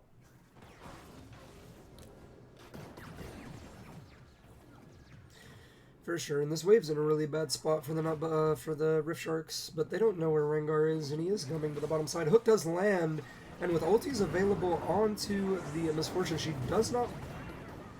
she is able to actually secure the kill onto him, and Flash is burned by the Nami, and she is going to be able to get away. It's a 1-for-1. Oh, I wonder if Rengar just ults in here. Yep. Yep, but it's going to be made better for the side of the Nutbusters with Rengar coming in. And this is that lane swap that I was talking about. I expected it to come out level 1 to put the Fiora into the Ornn, but opting to do it, you know, a little later into the game. Looking like a fight is engaged. I would take it. I'd go for the all-in. I'd go for the skill check. Just flash the Q. If you flash one of the Qs, you can't instant S. Get your ulti off. I would have went for it. Oh, Thresh and oh yeah. Oh, does E in the wrong direction. Does trade 1-for-1 under tower, but really unlucky that he missed his E there. A little misexecuted. Forced to burn flash. Or he was not, but Samira was forced to burn flash. And with the wave crashing into the tower, it was definitely worth it for the side of the Rift Sharks, and Shyvana's looking like she's going to be able to take plates on that top side, but with Thresh on the roam, that does leave Dean to give plates on the bot side. Might be a dive onto this Ornn. Fiora does have the Grand Challenge available, but Rengar is in the vicinity, so a dive would not be recommended.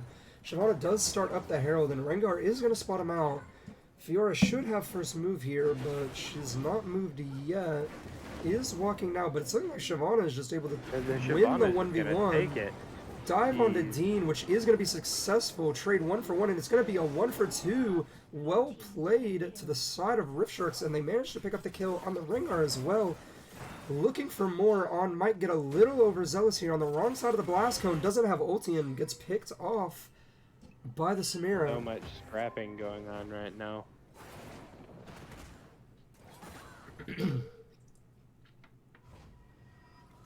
So the bot dive ends up a little scuffed, and it looks like that the Brand and Nami did not make it. TP comes out from the Ornn, trying to defend this mid tower. Second dragon has spawned, which you can presume that the Shyvana, who's walking into the bot side, is going to have her eyes on. Looking for a solo kill here, and, you know, just steps up a little too far, half health, completely disrespected this Akali, and just shut down, goes on. Well played. Well played. Making that champion look fair and balanced. For sure, for sure. Collector is going to be the first item buy for this Samira. I kind of assumed Duskblade, but I think that Collector is the better option. Duskblade doesn't really work anymore, and Akali is free to just hit plates topside. And Rengar did actually use ulti there, so maybe there is a decent re-engage. Misfortune has ulti available, so they might be looking to take this drag, but it is going to go over to the side of the Nutbusters. And with an ulti coming down, it does leave Brand on 1 HP, unfortunately, but it's looking like they are trying to continue to fight, but oh, Rengar Flash goes Exhaust in. comes out, and the hook comes out. Kill secured by Hadiri. Fiora looking to chip out this Ornn a little bit. Unfortunately misses the vitals, but Dean is looking for the final dive on these bot laners, but the Bran ult is going to force them all apart from each other and stop this dive attempt.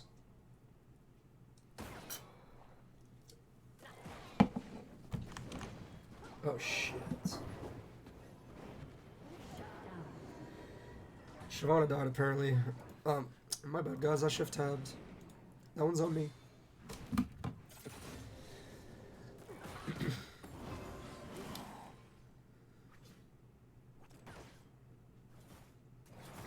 Turret plating will soon fall.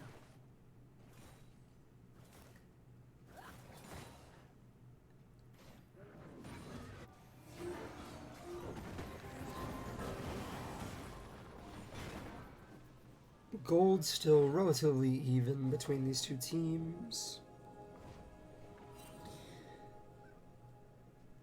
This Rift Herald has still yet to be started, or taken, I guess, after that first kerfuffle, but it's looking like the Nutbusters are making an attempt, moving their entire team to this Herald, so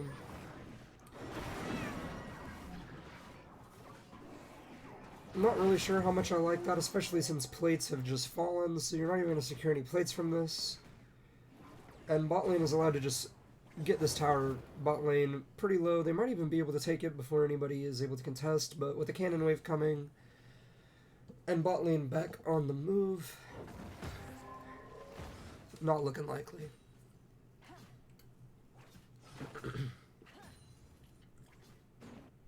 And yeah, they've kept this Fiora in the same lane as the Ornn, quickly realizing after that initial swap that it is so much better.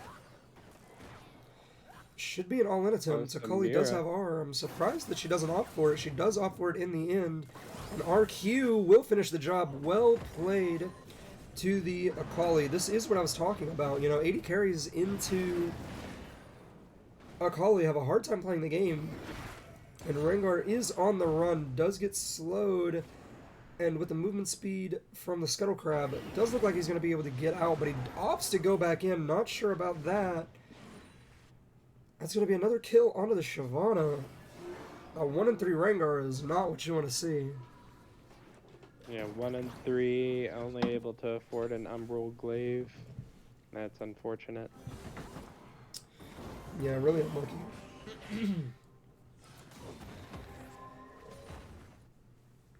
I'm a little surprised that we didn't see the Fiora Grand Duel popped. You know, maybe make a dive attempt.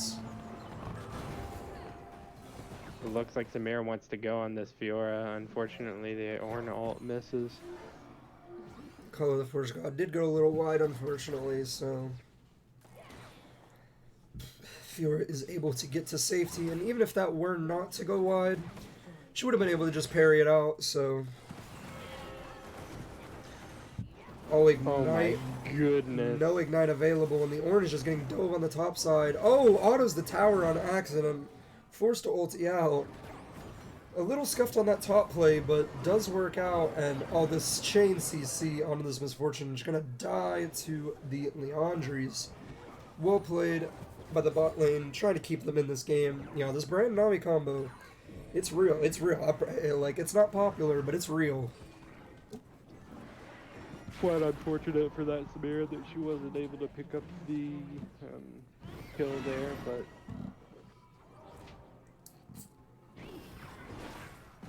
still showing that Samira is a fun champion to play against. I'm actually surprised that Collector didn't collect that Fiora. She got dangerously low. She must have been like 6% health or something. Very likely.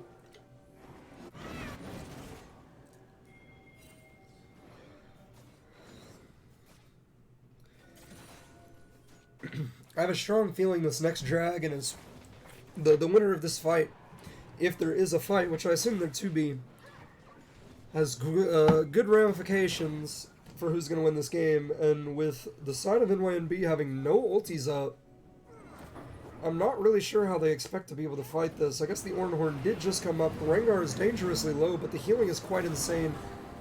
Flash comes out from Dean, gets the ulti in the background, but the Ornn is taking a lot of it. Fiora is looking to try and assassinate this person, but they all manage to not find the lethal, and somehow, some way, NYNB find the fight that they need.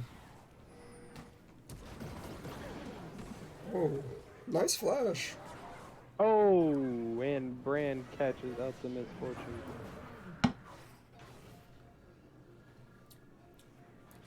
Oh, that Q looked like it hit.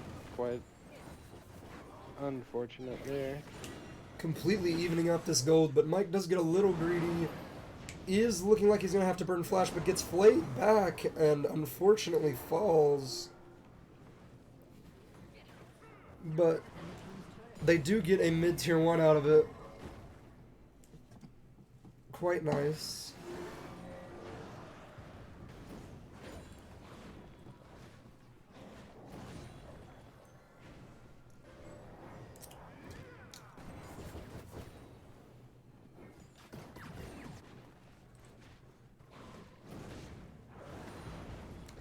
This lethality Misfortune is just yet to find any real value in this game. Maybe stopping for the Hex Drinker, kind of putting a limitator on her lethality and her damage output with her ulti. So Yeah, I'd agree. That can kind of slow you down, but oh, Flash comes out from Rengar getting really overzealous. I'm not sure the plan is here. There is no ulti available from the Shyvana because she doesn't have Max Fury yet, but she is building towards it. We'll have it soon. Brand coming into this fight could go very badly for either side. Shut down onto the Brand, onto the Fiora. Joel still up and fighting, getting CC'd up though, but The Rengar has found the the Misfortune. Rengar found the finally. Misfortune. That's going to be an ace for the side of NYNB. Busters. Yeah, And this with should be a pretty free Baron. This Baron, you know, it's exactly 20 minutes, so Baron That spawn. fight didn't even have Samira in it. Oh yeah, she's pushing bot the entire time. I'm not Power of the sure. Brand and the team fights really being Yeah, shown they're by gonna have to pressing get the off R of key. this. They're gonna have to get off of this Baron. Without the Samira here to help with the DPS, they just don't have the damage to take it down. With Brand being dead as well.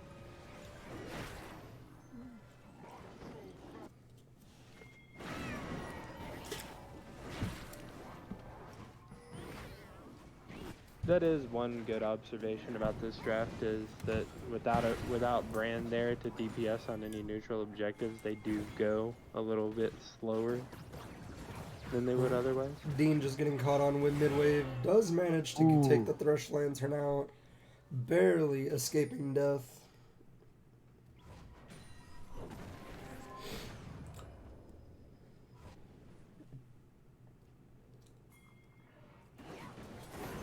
They are looking to take a fight. Is it able to maybe get a one-shot on a squishy carry? No, Nami is able to CC them off.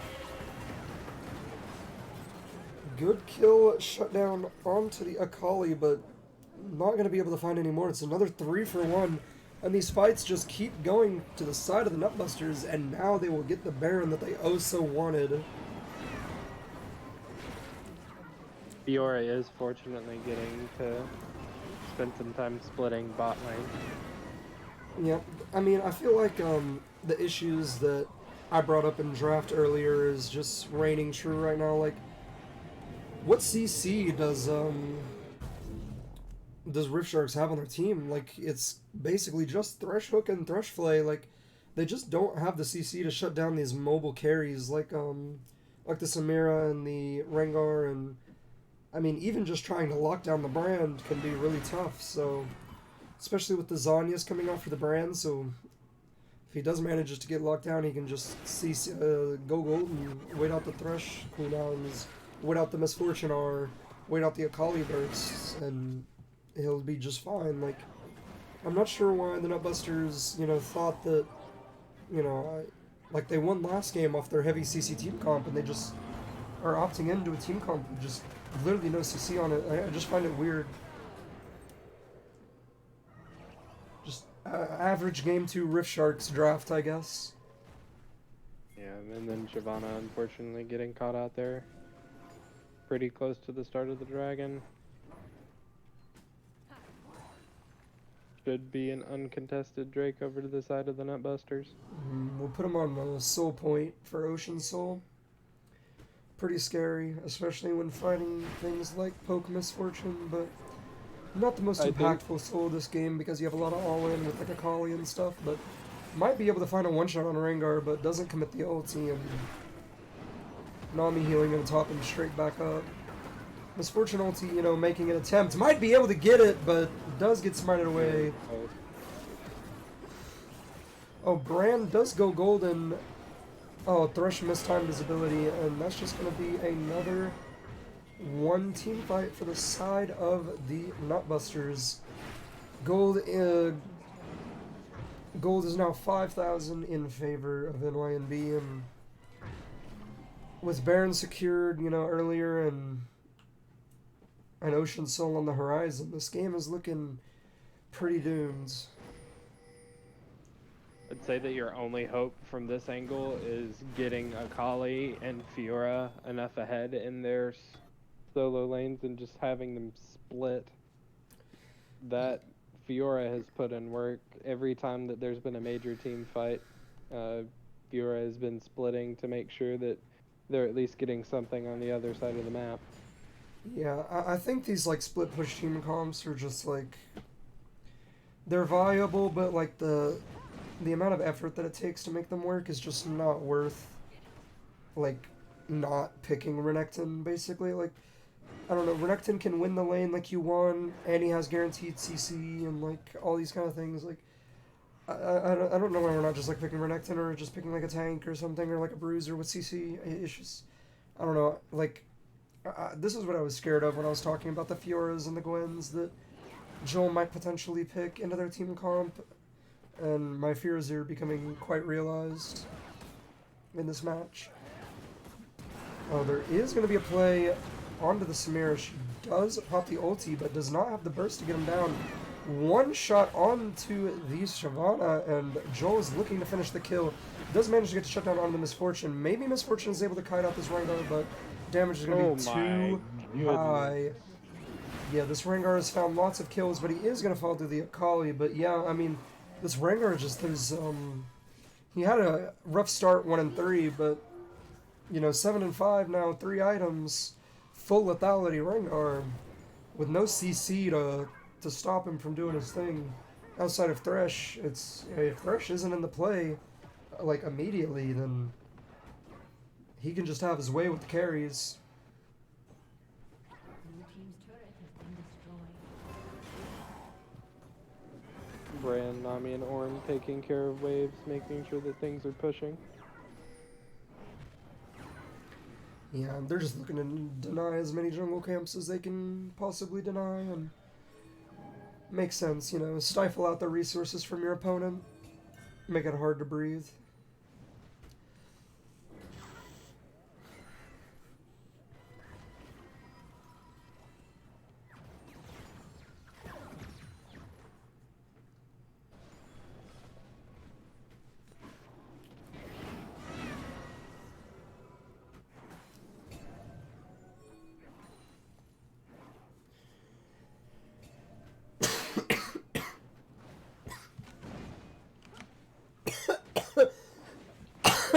When we reach a farm state of the game, everyone's just kind of farming for a little bit. No major neutrals right now to address, so both teams kind of happy to go to their respective jungles and lanes and farm.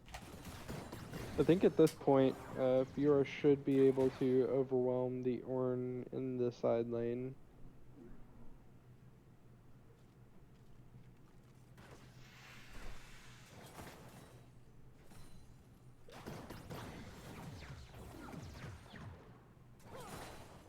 Ornn backing away now.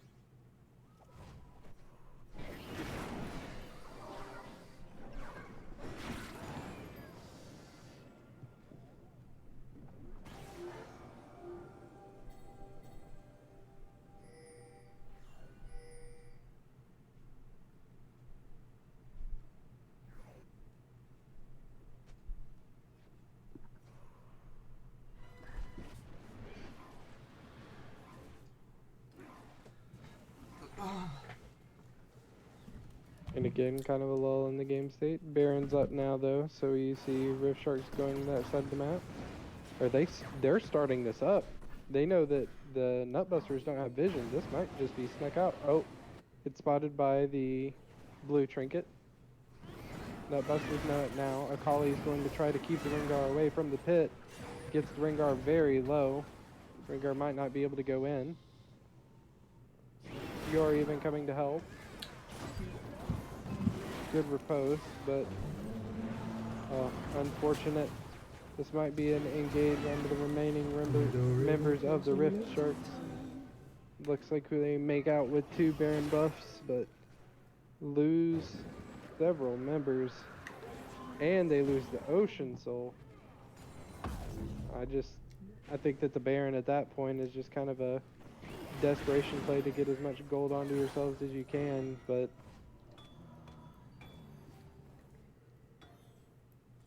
unfortunately, that Ocean Soul means that now, after any team fight that the Nutbusters take, they'll just heal right up.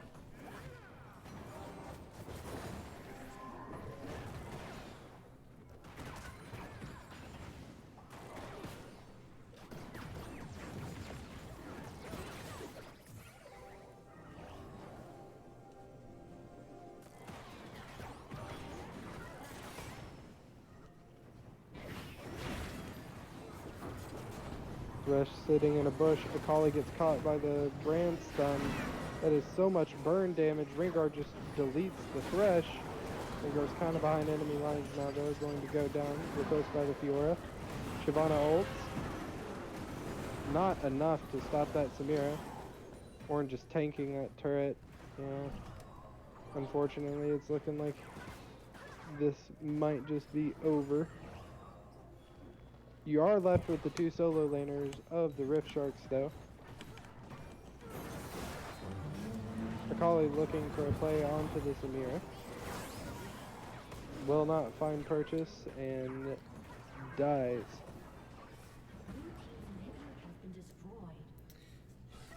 Does look like that's going to be game 2 over the side of the Nutbusters. Making a good bounce back from game 1. Really good draft by them, I think. You know, give them a lot of options to play through, and Oh? but I guess Doesn't look like they'll actually be able to close out the game right here. Yeah, opting not to overstay. But I definitely think they should try and end before next Elder. The last thing you want is to flip an Elder and just lose the game. That would be tragic. So they should probably try and take a fight pretty soon after their resets, or I don't know. I wouldn't wait for Elder. Could be scary. Right, yeah. Those you don't really like going into with another jungler up, because should that go the other way, then you just lose the fight and lose the game. Rengar Oh, looking here. good parry. Oh, never mind. Little. Oh, Oh, Fiora, the ult Rengar just in. one shot or got one shot by the Fiora. Not much is going to amount from it though, and Flash is burned by the Fiora. So honestly, no Elder spawning for 3 minutes. So honestly, that's probably a worth death just because you get the Flash out of the Fiora. A little unnecessary in my opinion. I think he would have died regardless, but at least managing to secure a kill. Right. Which, I mean, on the side of Rift Sharks, they're definitely just trying to look for any gold that they can get onto themselves. Oh. Is Fiora able to turn it? Oh, it was so close. The Akali and Thresh were able to help clean it up, but unfortunate there. Is ultimately a 1-for-1, but if they can find a pick onto this Brand, this could be huge, but Brand just absolutely one-shots this Misfortune. But you have to presume that he is going to fall eventually. If Shyvana gets picked, Rengar might get one-shot actually, does fall. Oh, You have to assume that this Nami is probably about to die as well. Flash comes out, but does get CC'd up. This Ornn might be able to peel. College of the Forge God does come out, but the Akali is eventually going to fall. An absolute scrap fest coming out from both teams, but Ornn is actually opting to TP mid, trying to end the entire game, but with Fiora spawning in 1 second, not sure if it will completely work, but he should. Yeah, this Ornn should fall. Grand Challenge is procced. If he can get a tower, it'd be worth, but this is a scary once she's got a couple of spot. items, she'll just chew through that tank health bar. There's not a whole lot that the tank can do. With the shutdown onto Fiora, she is getting closer towards her next item. I assume it's going to be the Sterix gauge. I mean, if you're Nutbusters, you kind of got to be kicking yourself a little bit right now. You had like a really good game state, but yeah, that it's not 5K complete. gold lead is dwindled a little bit now, Yeah. down to 3K. Mm-hmm. Definitely a little bit scary. You know, I definitely think they're still in a winning spot. You know, they have the Ocean Soul. They have, you know, still a gold lead, but your nightmare scenario from earlier is becoming a reality, though. That timer on that Elder.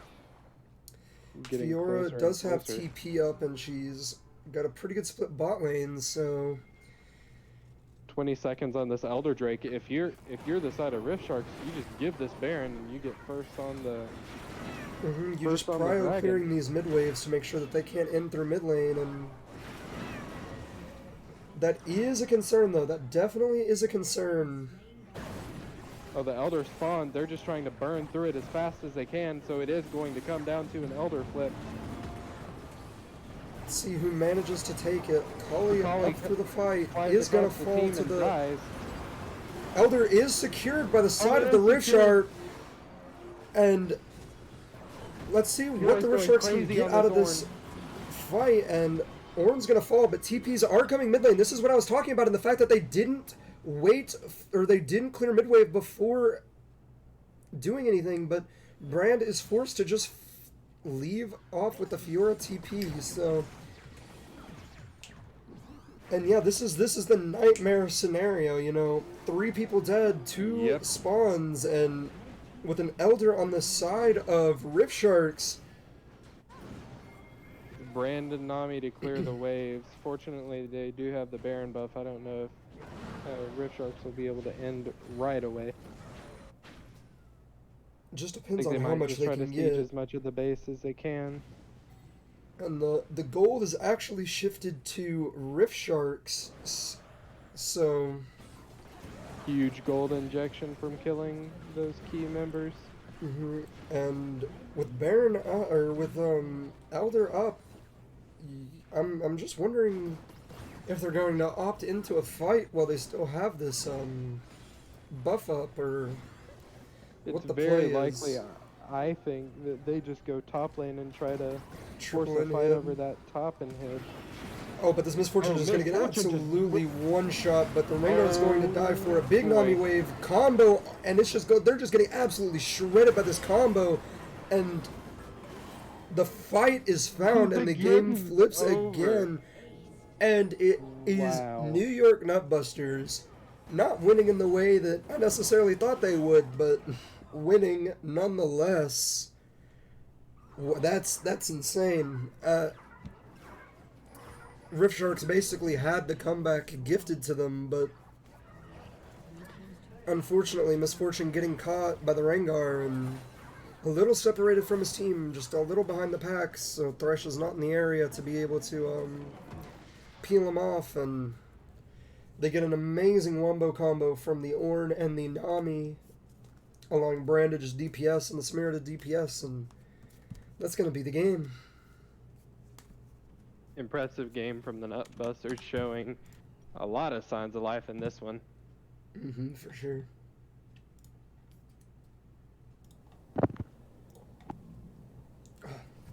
Who would you give MVP to for that game?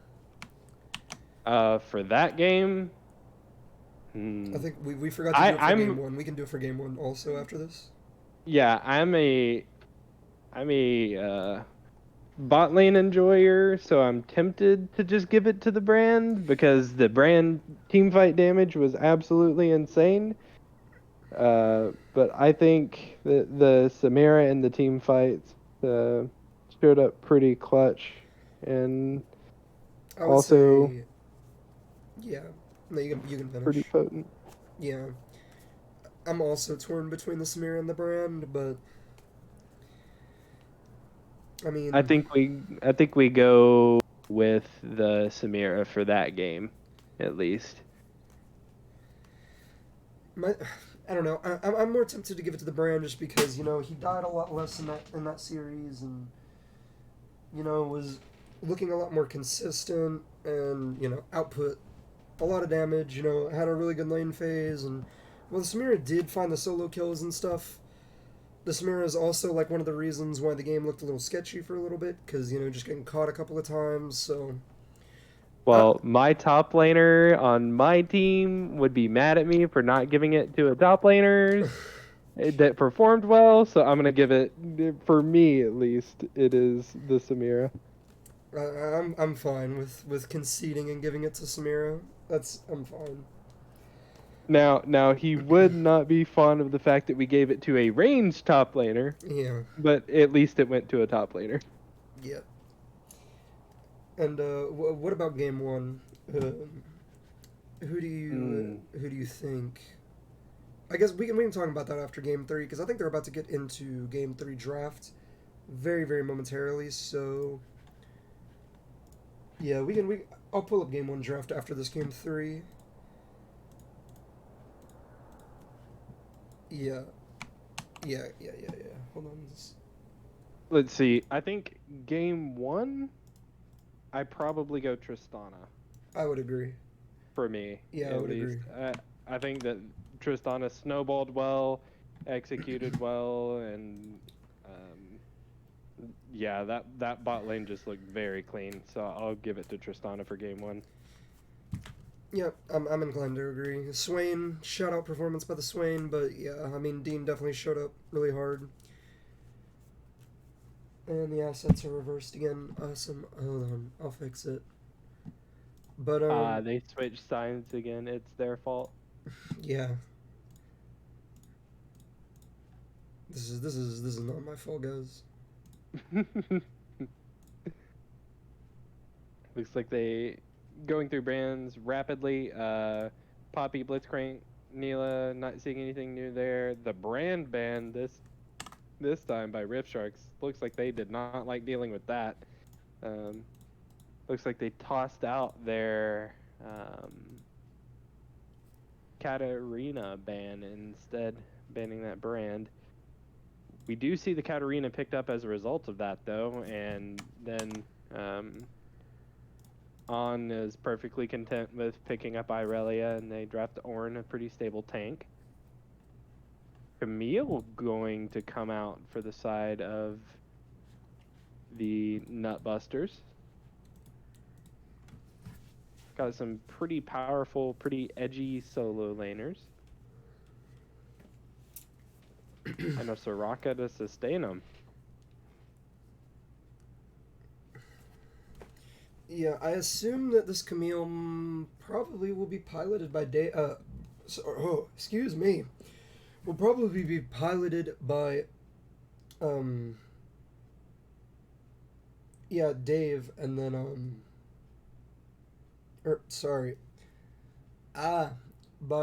by Adam. I would agree. So I guess that means that Russell is going to be shifted into the 80 carry role potentially. I'm not sure if we've seen Russell on 80 carry, but that makes the most sense for me. Right. Or that makes the most sense, like, with the champions locked in, because obviously it's going to be Dave on the Katarina in the mid lane, which I'm glad to see. As a Rift Sharks member, I'm not necessarily glad to see, but it makes sense, as a spectator and commentator. So Rengar does not get picked up within the first 3 picks for the Nutbusters, so it is banned away by the Rift Sharks as their first ban in Phase 2. Makes sense. Pretty high impactful game by Mike in the last game. Picked up a lot of kills. Just torturing Dean. And I think Dean is definitely the member that needs to be tortured the least if Rift Sharks want to win, so makes sense to ban it out. When you're looking at this Rift Sharks draft and your draft plans since you play for them, what are you thinking at this point? So you have your stable tank and you also have a good support tanky boy. What are you thinking for the rest of the picks? That we drafted no AP, and Katarina is just gonna build full defensive because that champion is broken. Never mind, we're playing Karthus 80 carry. Dude, Dean's a freak. Can he even play Karthus 80 carry? Is that Karthus ADC? I feel it. I don't know why. It in theory could be jungle, but I don't know why I feel Dean Karthus 80 carry. Surely. I guess it's a flex, technically. I don't know. Yeah. It makes more sense. That is actually Aatrox jungle. Aatrox? That's jungle. That's Aatrox jungle. That's Mike Aatrox jungle. I have never seen Aatrox jungle. Interesting. No, Mike loves this pick. It's so bad right now, but he doesn't care. I don't know. He makes it work. He makes it look OP sometimes. When it works, it works. It's OP when it works, but it's horrible when it doesn't. So I don't know. It's coin flip. He's coin flipping. Coin flip, baby. 0 seconds left, and they lock Lissandra. Dude, they didn't pick an 80 carry. It's Soraka 80 carry, bro. They're playing Soraka 80 carry with a Lissandra support. Dude, New York Nutbusters? Dude, I thought, are they the Nutbusters? They the Metabusters. Metabusters gets their, title card revoked. They're not the Metabusters. They're cringe. Mason and co, they're cringe. Bro, draft like this. Draft like this. Or, hear me out, they're just nut busting all over the meta. They are nut busting all over the meta. And okay, so it is Karthus jungle. Dean picking up that Callista last pick. I do really like that Callista Thresh. That is a very potent bot lane. I mean, if Dean's going to go out, he's going to go out on the champion that he is most known for, I think. So, hallelujah, brother. This is going to be a fun one. Oof. I'm not sure how good Hidiri is at Karthus, but I hope he's good. I hope it's good. If Karthus is sole AP, then it is honestly it can be rough. It can be rough for the enemy team. But Katarina is so broken the way that Dave plays that champ, just because he builds 2 items and then full defense. That champ is so cringe. Why can she buy a Divine Sunder and a Nashor's Tooth, one-shot me, and then put Ranuans in her inventory? I don't understand. It's actually It's actually so dumb. So Really interesting to see that this Nutbuster team, it only has one direction that it's going. It is going in. They are trying to fight. This whole series, both teams have been very, very scrappy. So this should be really interesting to see just how scrappy this game gets. yeah, and it's looking like the roster for the side of New York Nutbusters is gonna be Adam top, Mike jungle, Russ in the mid lane, and which is weird. I find that strange. Wait, Russ is Katarina? That's Is that? that's what they're lined up as. And then Huh. it has Dave. It has Dave still on that 80 carry. I'm not sure. Is that Katarina Soraka bot lane? Surely, Bro, surely that's not what that is. Bro, if they're playing Katarina Soraka bot lane, there's no way that's real. Twitch chat is saying it's Katarina bot lane. Oh my gosh. Stanley, that's not a thing. This is not real. It is real. What is this? No, I did not know about this. This is real? Yeah, it's Katarina bot lane. Oh, I hope nobody from Rift Sharks is watching. I guess that like spoils it, but Oh wow. Yeah, this is gonna be rather interesting. if you're Rift Sharks and you're watching, you're cringe. Watch post game, not pre-game. It's not my fault. But it's very real. Okay, Stanley, I trust you. Honestly, this guy's crazy at Katarina. And like full AP Katarina. No, I agree, Greer. Full AP Cat, it's tolerable. The champ is so turbo cringe, but AP is tolerable. Sometimes. I hate Tank Katarina. Tank Katarina should not be a thing. This should not be. I'm Divine sorry. Thunderer, I'm sorry. You Tank should not. Katarina? You should not be able to build Divine Thunder, be tanky, do a shit ton of damage, and then put a Nashor's Tooth in your inventory, and then build Ornn items. I'm sorry. Why does she have 4 Ornn items? She's like, this is ridiculous. Why does she have like like a full Bramble Vest and like all this garbage? This is a little off topic, but you said Ornn item, so that made me start thinking. So, you know, we're getting rid of all of the mythics, and that's one of the big changes that's going to happen. He upgrades the first item in your inventory.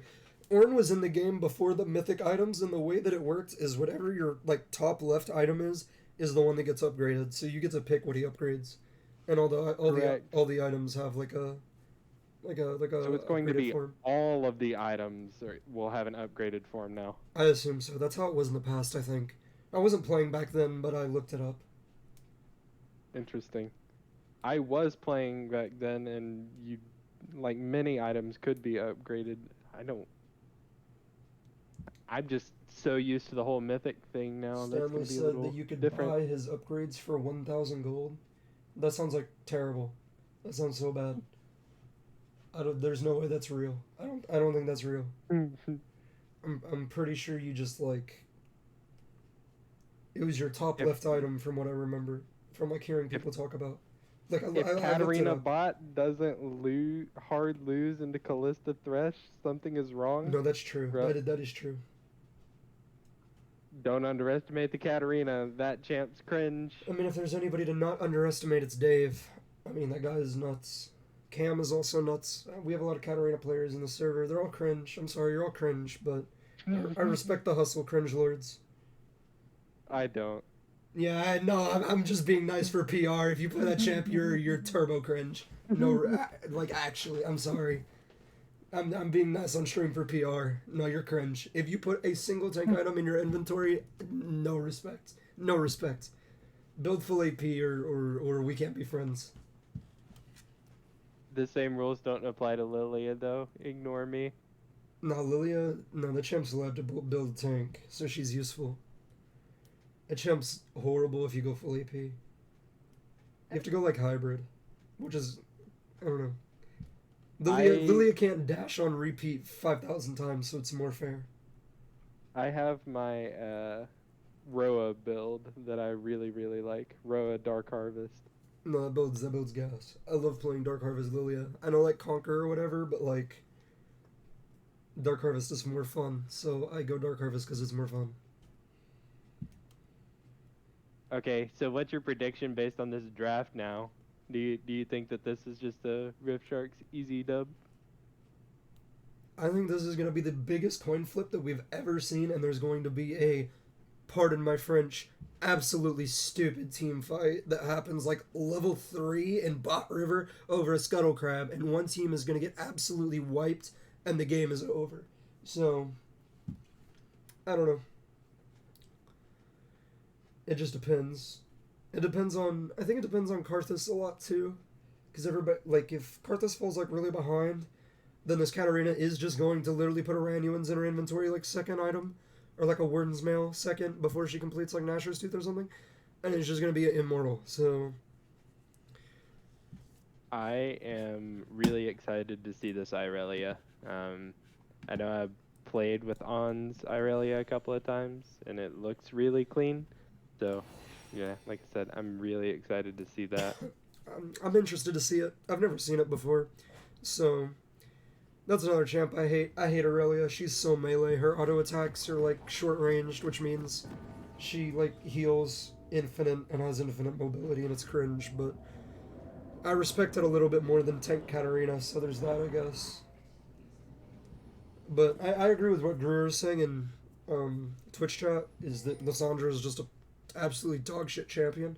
Like, this champion is worthless and provides nothing, like, other than CC. But if Aurelia does this really quirky thing called buying Merc Treads, then Lissandra is the worst champion in the game. Like, if you spend 1,100 gold, Lissandra stops existing, and if you put Tenacity runes in your inventory on top of buying Tenacity boots, then the Lissandra should just DC, because she's worthless, like beyond worthless. I think that the point of the Lissandra in this game, though, is to go in and have some sort of initiation on a one person. I mean, it's just to neutralize. I think, like, usually you pick the Lissandra just to like neutralize high mobility threats. So I mean, with the Callista not taking cleanse, the Lissandra could find a good engage and try and ruin Callista's day, because Callista just, you know, she's very, very mobile and needs to be moving a lot. So if you manage to CC her with like a Lissandra chain CC, then because the Callista doesn't have cleanse, it could be a little rough.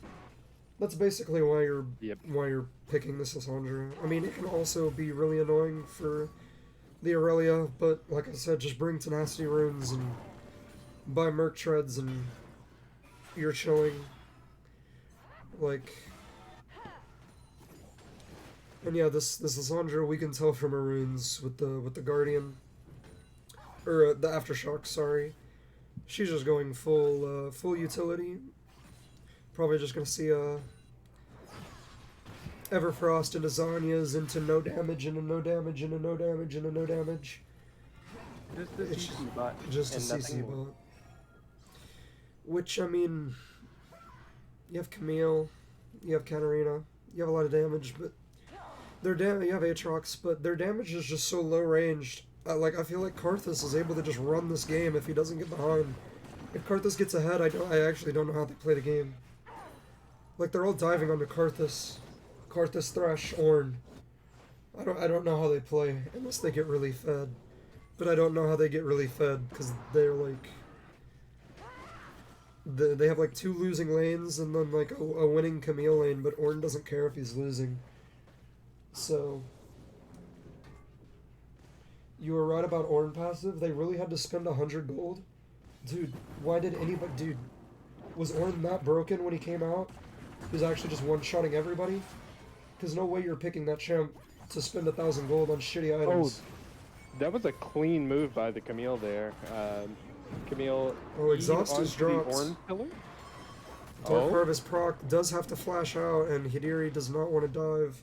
Makes sense, but he does get a Dark Harvest proc and forces the flash, but is going to die to the Aatrox. Flash is extended, but first blood on the Aatrox. You love to see it if you're a Nutbuster fan.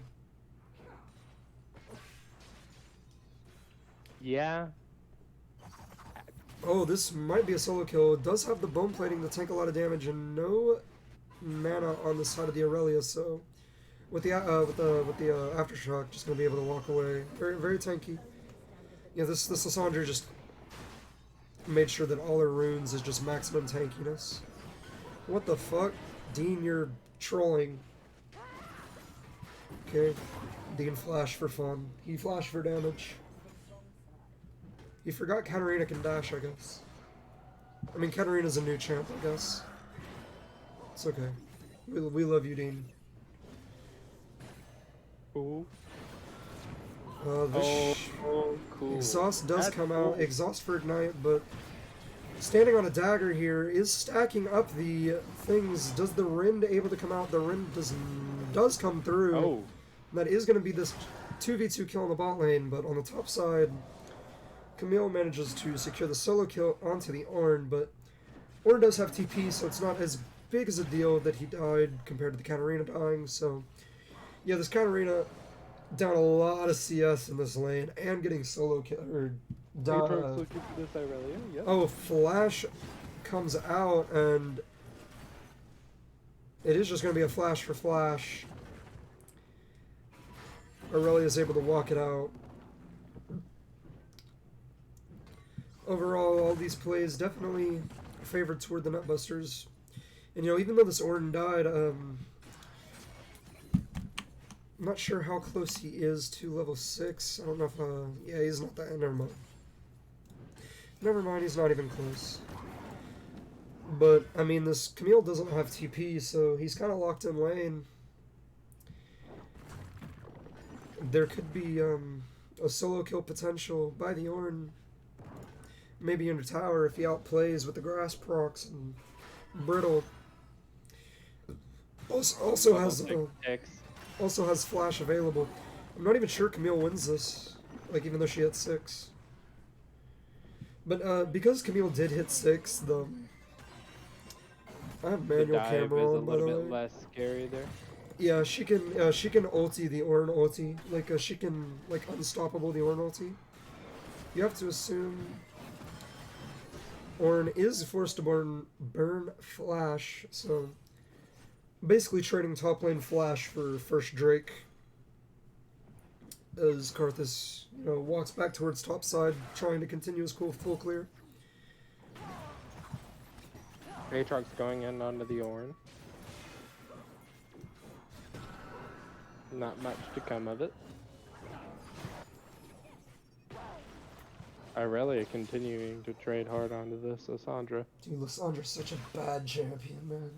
You called the Merc Treads. Yeah, I mean, you put Merc Treads and just the lane's unplayable. Like, Lysandra's not a counterpick towards, like really anything other than LeBlanc, because, like, LeBlanc still has to buy Merc Treads, which neuters her damage a lot, but I mean, even then, like, it's just whatever. It's not even good. I would rather play, like, a lot of other champs. Trying to look for this 2v2 kill, but Ornn goes a little wide. Aatrox doesn't even have to burn flash. Well, he didn't have it, but just dashes to safety. Is forced to recall, so Karthus is looking for an invade, but is actually staying on the map and just gonna go ahead and give a kill over to. How did this Aatrox jungle have 2 kills? No, it's good. Mike is the go. Mike is him.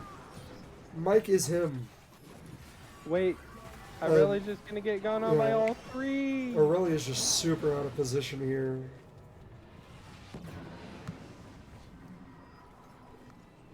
Yeah, Nutbuster's top side of the map is, you know, really making good with this Camille counter pick and this Aatrox jungle pick, so playing pretty well on the top side of the map. Well, I have a new van. Ugh. Because if it just gets to walk around the map and kill things, then I really wouldn't like to play into Aatrox jungle. Dude, Aatrox is OP. You know, Aatrox being OP just, you know, makes Aatrox jungle OP by proximity, you know? Yes, Mason, please. No, Mason, you tell him to play Shaco every game. Stop gaslighting everybody into thinking you're the one that told him to play Aatrox, bro. I know that was a Mike pick. Mike cooked that up by himself. You just wanted to play Shaco like a scumbag.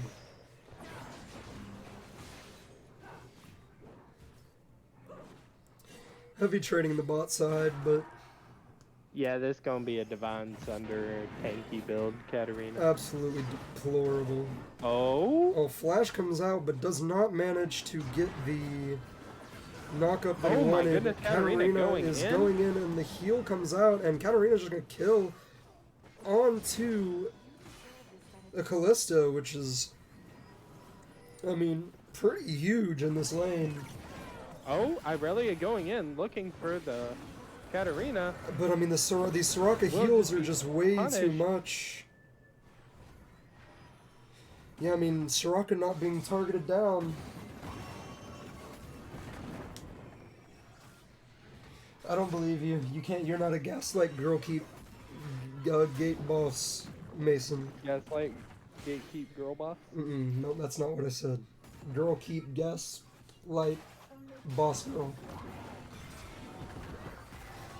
And this is Oh. looking like potentially a solo kill, but with the tower going under tower, is going to fall to the minions, is forced to flash away, but gives it to the Karthus, which is probably the worst thing that could happen there.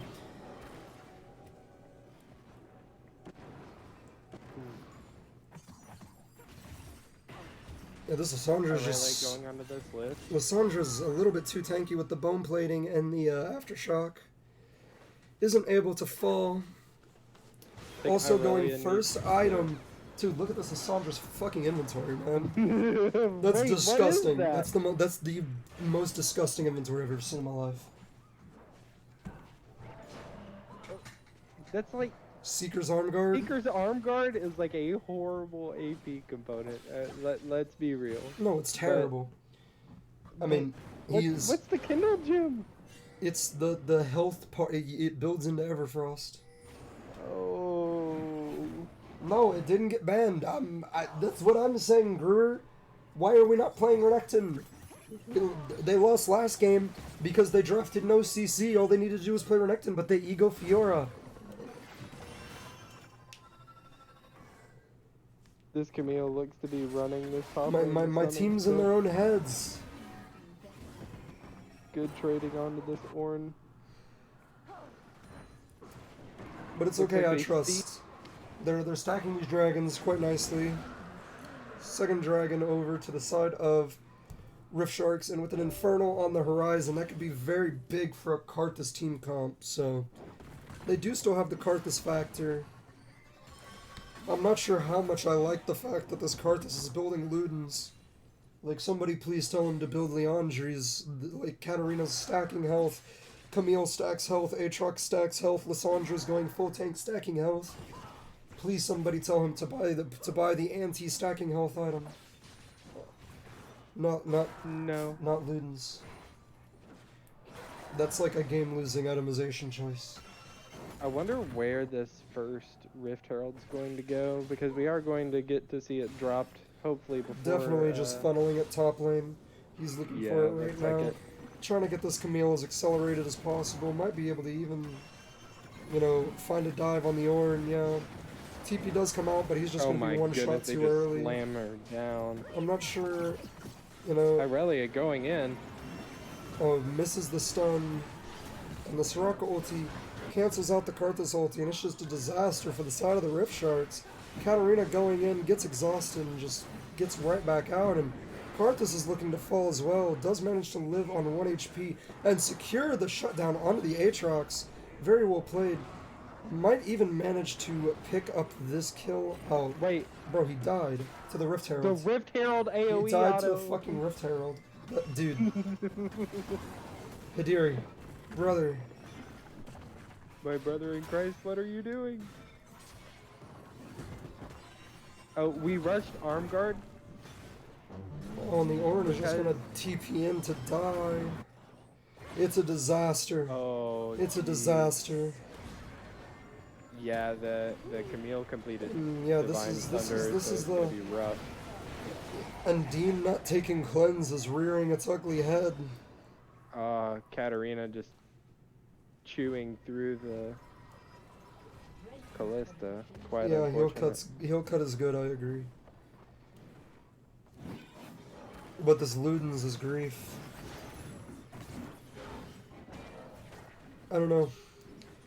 It just looks like the Rift Sharks are just so desperate to make plays, and they're just getting absolutely fisted every side of the map. A nice solo kill by Mike on the Aatrox, and yeah, I mean it's becoming a disaster for the Rift Sharks. Fortunately, somehow they are only 2 or 3k gold down. I think that's kind of impressive. I don't know where they're. I mean, it looks like there's a pretty sizable CS advantage by Dean, which is kind of what you would expect into Katarina Callista. But The problem is these CS leads don't really do him much good if he keeps dying in the ways that he's dying. yep. So Aatrox and looking to come around for a he's game. just gonna fall again. Yeah, we're just not wording well and not playing around this Aatrox, and the game's being completely taken over by this top jungle. And I mean, this Katarina's quite fed now too. 50 CS down doesn't mean much when you're 3-1, Yep. especially going this build. He's gonna be very tanky, especially with no Leandries from this Karthus. This Karthus is their saving grace, and he's itemizing like he's never played Karthus. I don't know. I'm unhinged. My team made me. They griefed game 2, another griefing game 3. No sympathy. Oh, but this is a pretty big shutdown onto the Aatrox, secured onto the Aurelia. Definitely nice if they can manage Ornn to. looking here for the list. Oh, does This could be a self knockout. ulti, but we should be able to find maybe some CC. Unfortunately, it does go on to the Thresh, but I the think kill this is a comp kill, is so. kinda- this comp is kind of showing what it can do. Fortunately, Yeah, if they- you group and just team fight. Yeah, their then team that- fight prowess is definitely there, and if they can manage to pick up this next dragon, then at least they'll have the Infernal Soul win condition on the horizon. So Did Camille just chew through that entire top turret? yeah, I mean Is this that Camille gone? this is a 2-item Camille with Divine Sunder, absolutely ripping through these towers. I mean, you can't leave her alone to her own devices, but if you go up there to stop her, she's gonna kill you. Alessandra flank. Yeah, I mean, oh, unfortunately, Big fight over Karthus the does drag. fall, but he does. Yeah, I mean, the Soraka is just able to mitigate a lot of this Karthus ulti damage, and I mean the fight. There is a solo kill in the top lane though. Oh, The Aurelia wow. did manage to solo kill and get the shutdown on the Camille in the top lane, which about the only saving grace that they have in this team fight. Denying the soul win condition for at least 10 more minutes is definitely gonna hurt. I mean, they really needed that dragon. Yeah, no, his PayPal is locked and loaded. I agree, Mason. I'm filing the competitive integrity report as we speak.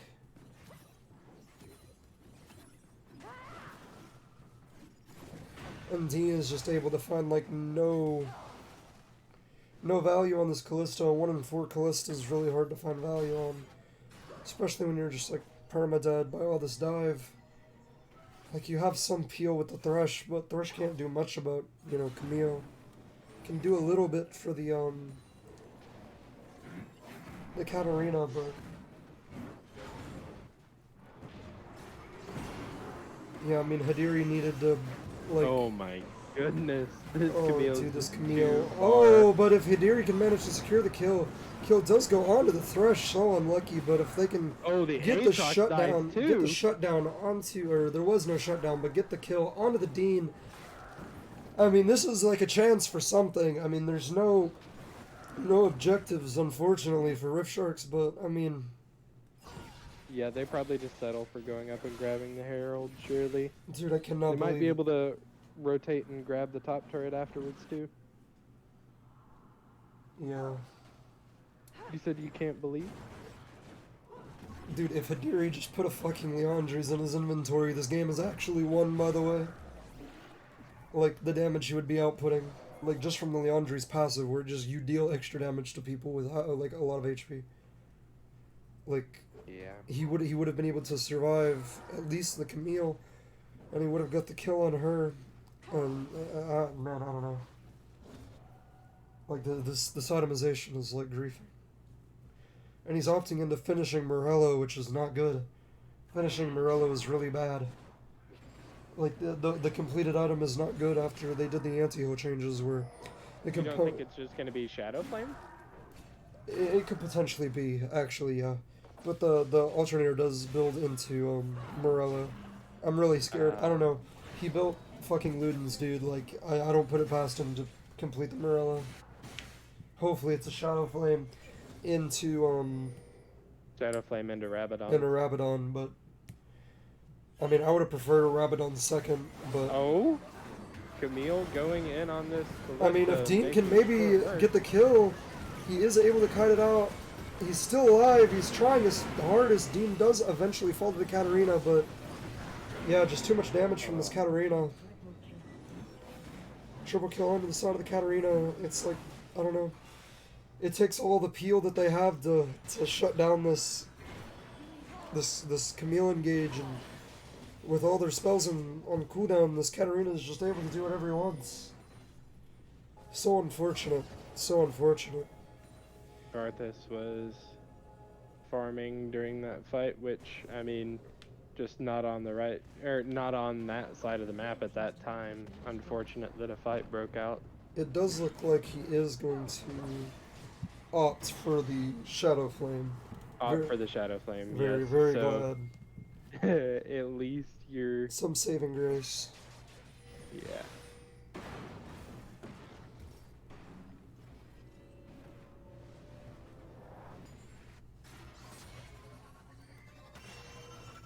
Might be looking for a pick onto this Camille if she overextends.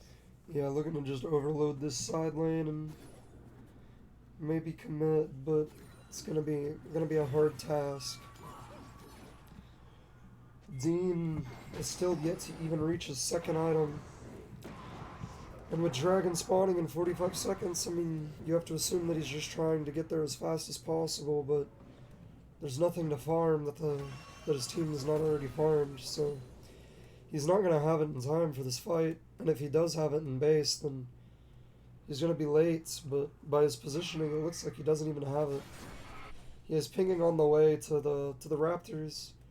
I assume he'll have it in base after this, but he'll be so late to this dragon fight. Like, I don't know if he can actually base. Oh, it looks like they're just gonna go for this. Yeah, I mean, nice Might hook be by the Eric. only way. Nice hook by Eric. But Aatrox is in this fight, and this is about to be a humongous Lysandra engage, and Aatrox is looking to be burned low. He Aatrox does knocked fall. out, Aatrox knocked down. I mean, just look at the Katarina falls as well, and it's like, if they can just find the pick onto the Lysandra, then it's just going to be a one team fight. The Callista's not even in the fight, and there's going to be an ace for the side of the Rift Sharks.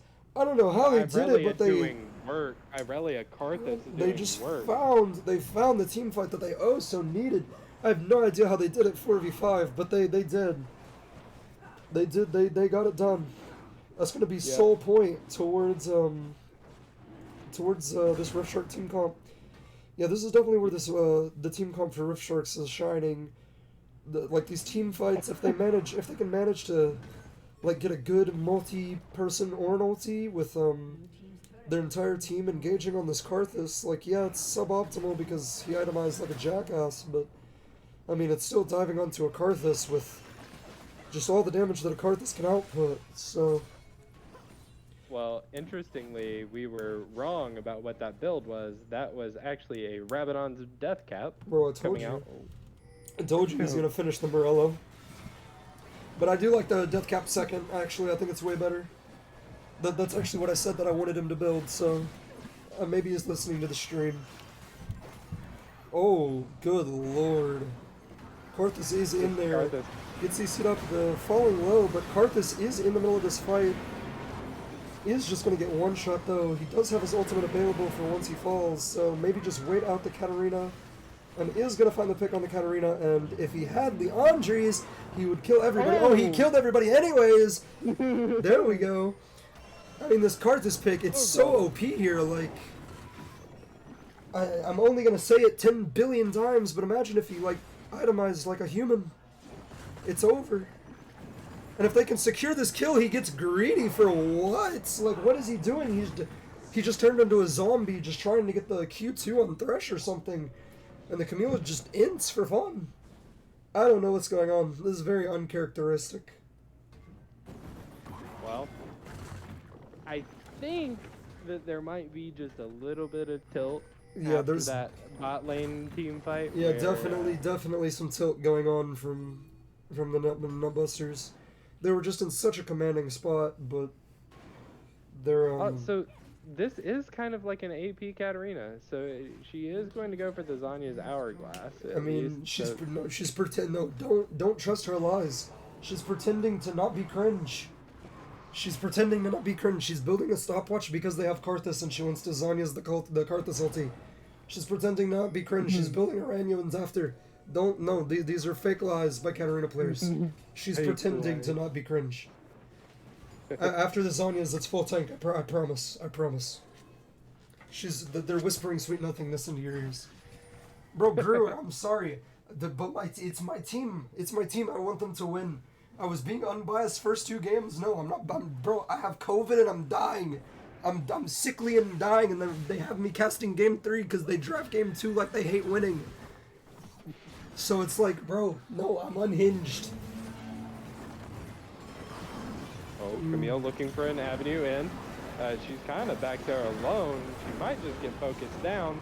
Aurelia sustaining. Yeah, no, dude, this Karthus is broken. How are they supposed to play into Karthus? They're all melee divers into Karthus. It's unplayable. LS is right. Oh, LS is right. LS is just right. Karthus is broken. You can build them like you have, like, uncurable illnesses that aren't allowed to be stated on Twitch, and you'll still just win. It's crazy. It looked so bad in the early game, but they're gonna be able to transition into this into this Baron, and that is 3 back-to-back team fights won.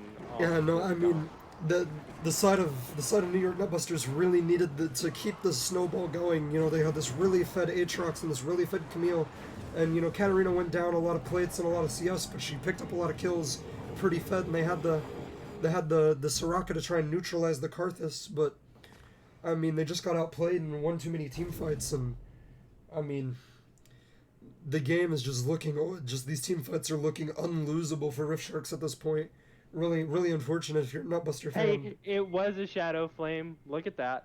Amazing. So dude, I don't know. He's ultimate bravering it, bro. I don't know.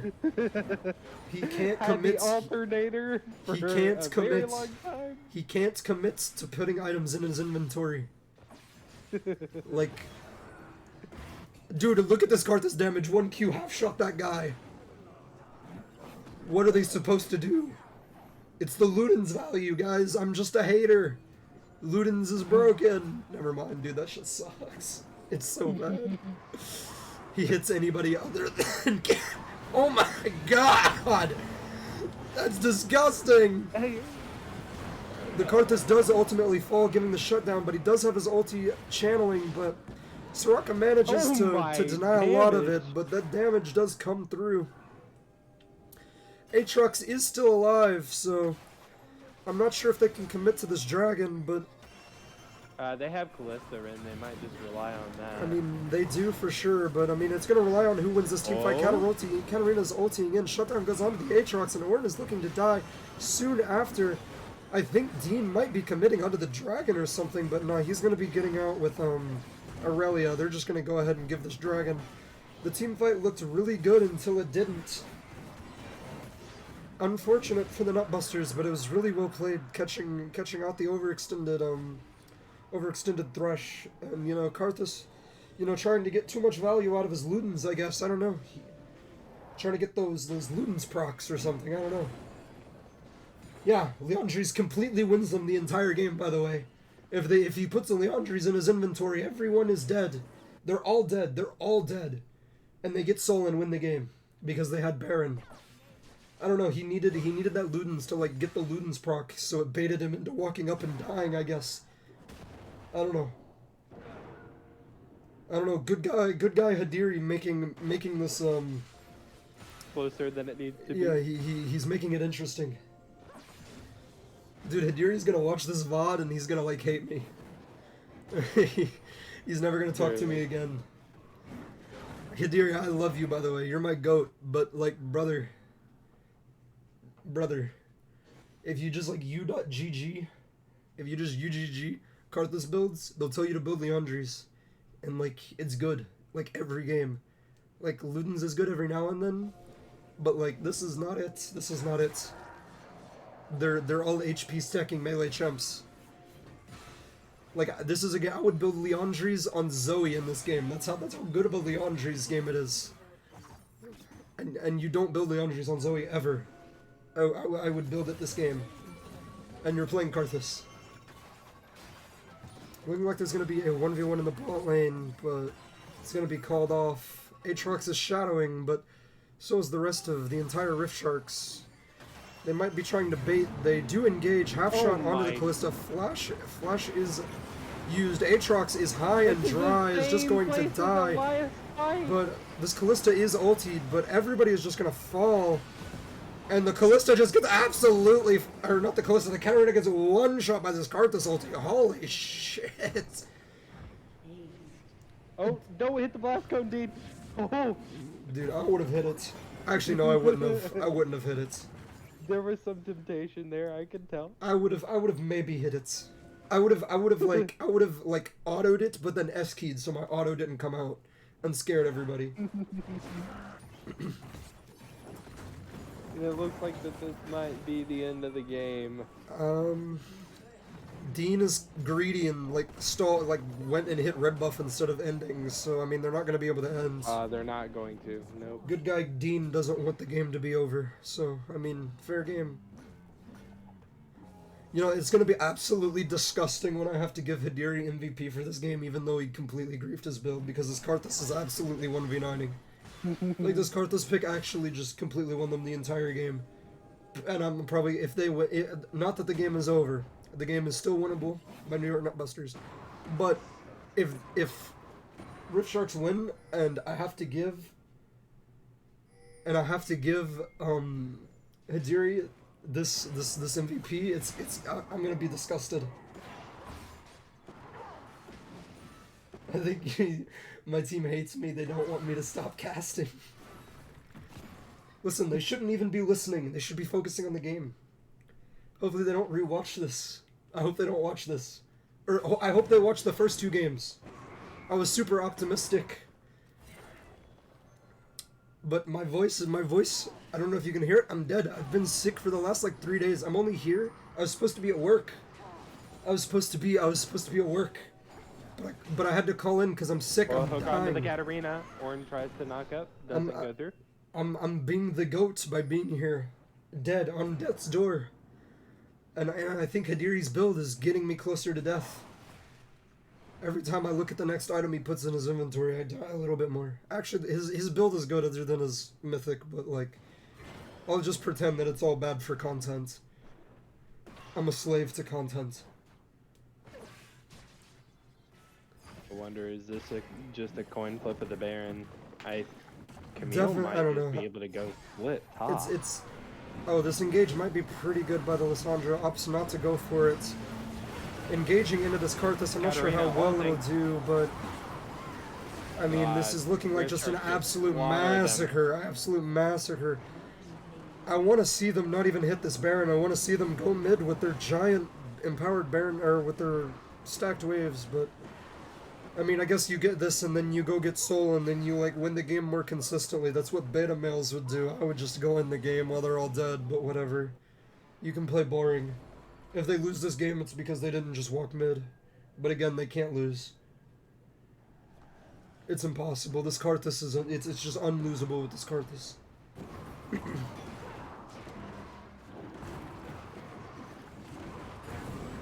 They'll just take a big old reset right here, surely. Buy up, use all that gold that they just won off of Yeah, and I mean with all the four-kill team fight. with all the defensive items able to be completed, there's the Zanyas for the Karthus, there's the GA for the Aurelia, there's the shield bow completed for the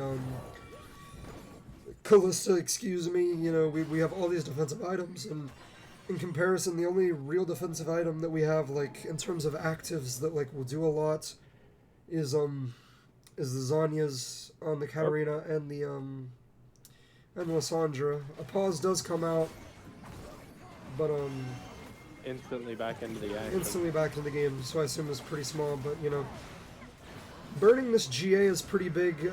There was unfortunately not able to kite to the thresh in time. A little bit of a spectator bug, probably because of the pause, but yeah, I don't know. That's actually pretty big. I'm not sure how impactful it will be getting the GA like that, but getting the GA is, I mean, I don't know, it might do something. You just have to take the small wins at this point.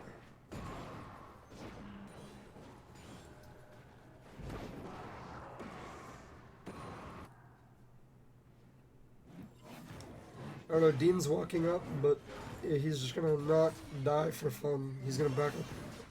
Pretty smart. I think they should try and play off their side lanes at this point. They already have taken mid inhib. They should probably just overload a side and maybe put one person mid lane to like super threaten like that you can't leave mid lane alone, but I don't know, they're kind of just doing nothing right now. It's kind of weird.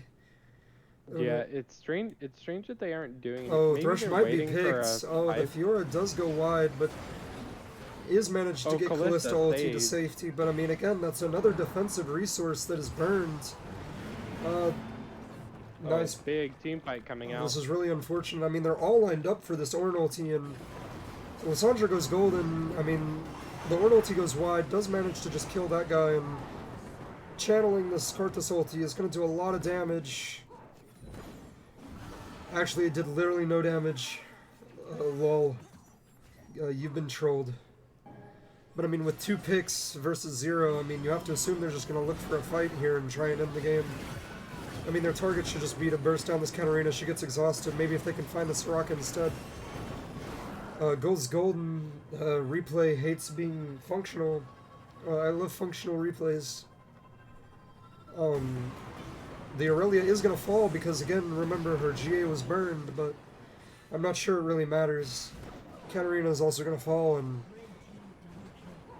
with only, with Baron still up and only the, Camille alive, you have to assume that this is just going to be, you know, Rift Sharks making good on both the caster's prediction, and it's going to be, 2-1 victory secured for the side of the Rift Sharks. Yeah, thanks for the confirmation, guys. And we got do the get the Zeal Zeals. We do finish get the out. Zeals. We do get the Zeals. Hadiri, you're giving me terminal illnesses for giving you MVP this game, but you do get MVP. Your pick got you MVP, not your build. Your build is good, but put Aromathic in your inventory. Kiss, kiss. I love you, Hadiri. I love you.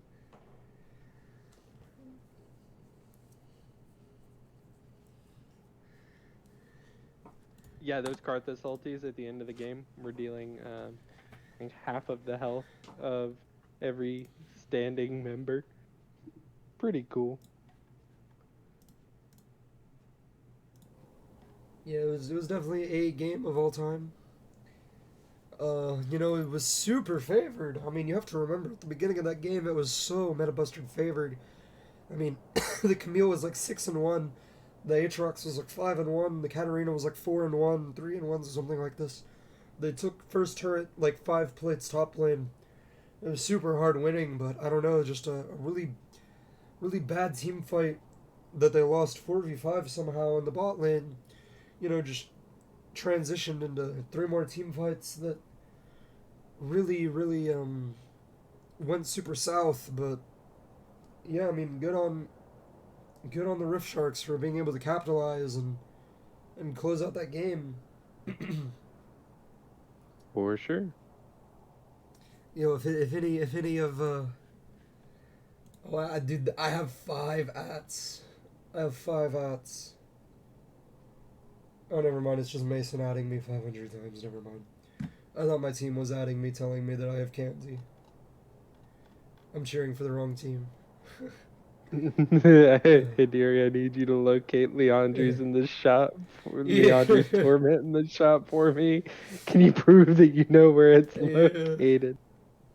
But yeah. I mean, if Did we want to grab someone yeah. from one of the teams? If anyone from Rift Sharks wanted to join VC and to take an interview, we're open to that. I don't have perms to drag anybody, so I can't abduct anybody. But if any willing participants, if Hidiri would like to defend his choice of mythic, maybe I think that would be content. No. I have been elected as the representative. Hello, Eric. Hello, Eric. Hello. How are you feeling after that nail biting, 3-game series? Honestly, pretty good. I feel like I played insanely well all 3 games, and I can't complain. I would agree. I wasn't a super big fan of picking Thresh so early in the draft that series, but I don't think they punished me very well. And I feel like I just got to do the Threshy thing and hit all of my fun buttons. Especially since they picked to all dive into Thresh, it's basically all that you could ever ask for. Yeah, exactly, right. It felt really nice. I do think that Cat and Camille can sometimes be. I wouldn't say it's bad for Thresh. I think it's quite good, but I think it's a little tricky, right? And when they're mechanically pretty good at the game, I think they're trying to ego that pick, which I kind of respect. And they made it hard for me sometimes, but I think all I need is one good pick. For instance, like no champion other than Thresh catches that Aatrox in bot lane there at like 30 minutes into the game or something like that. And we caught the Aatrox and then we secure Soul and it's like, oh, it's so over. Yeah. Mm-hmm. You said you played well, which, I completely agree. You did a fantastic job. But I did want to, just comment on the fact that there were a couple of cheeky shutdown steals from, Thresh. And that's, okay. So a little disgusting, no? Game 2, game 3, there was a lot. Game 3, game 3. I think the third one, I think I did on purpose because I wanted them dead before they could get another auto off. The other 2 were a little oopsie when because I went into hook the minion to get into Lissandra range so that she couldn't flash out of range of my team. So I was like, oh, I will simply flay the opponent. Turns out the flay killed them. So, oops, my bad. Yeah, kill steal. It's a harsh term. Kill secure. Yeah. Kill secure. All I'm saying is my KD was crazy, and whether that was partially aided by the fact I stole kills from my teammates, who could say? Bro, power to the player, bro. Support. Exactly. King. Support King.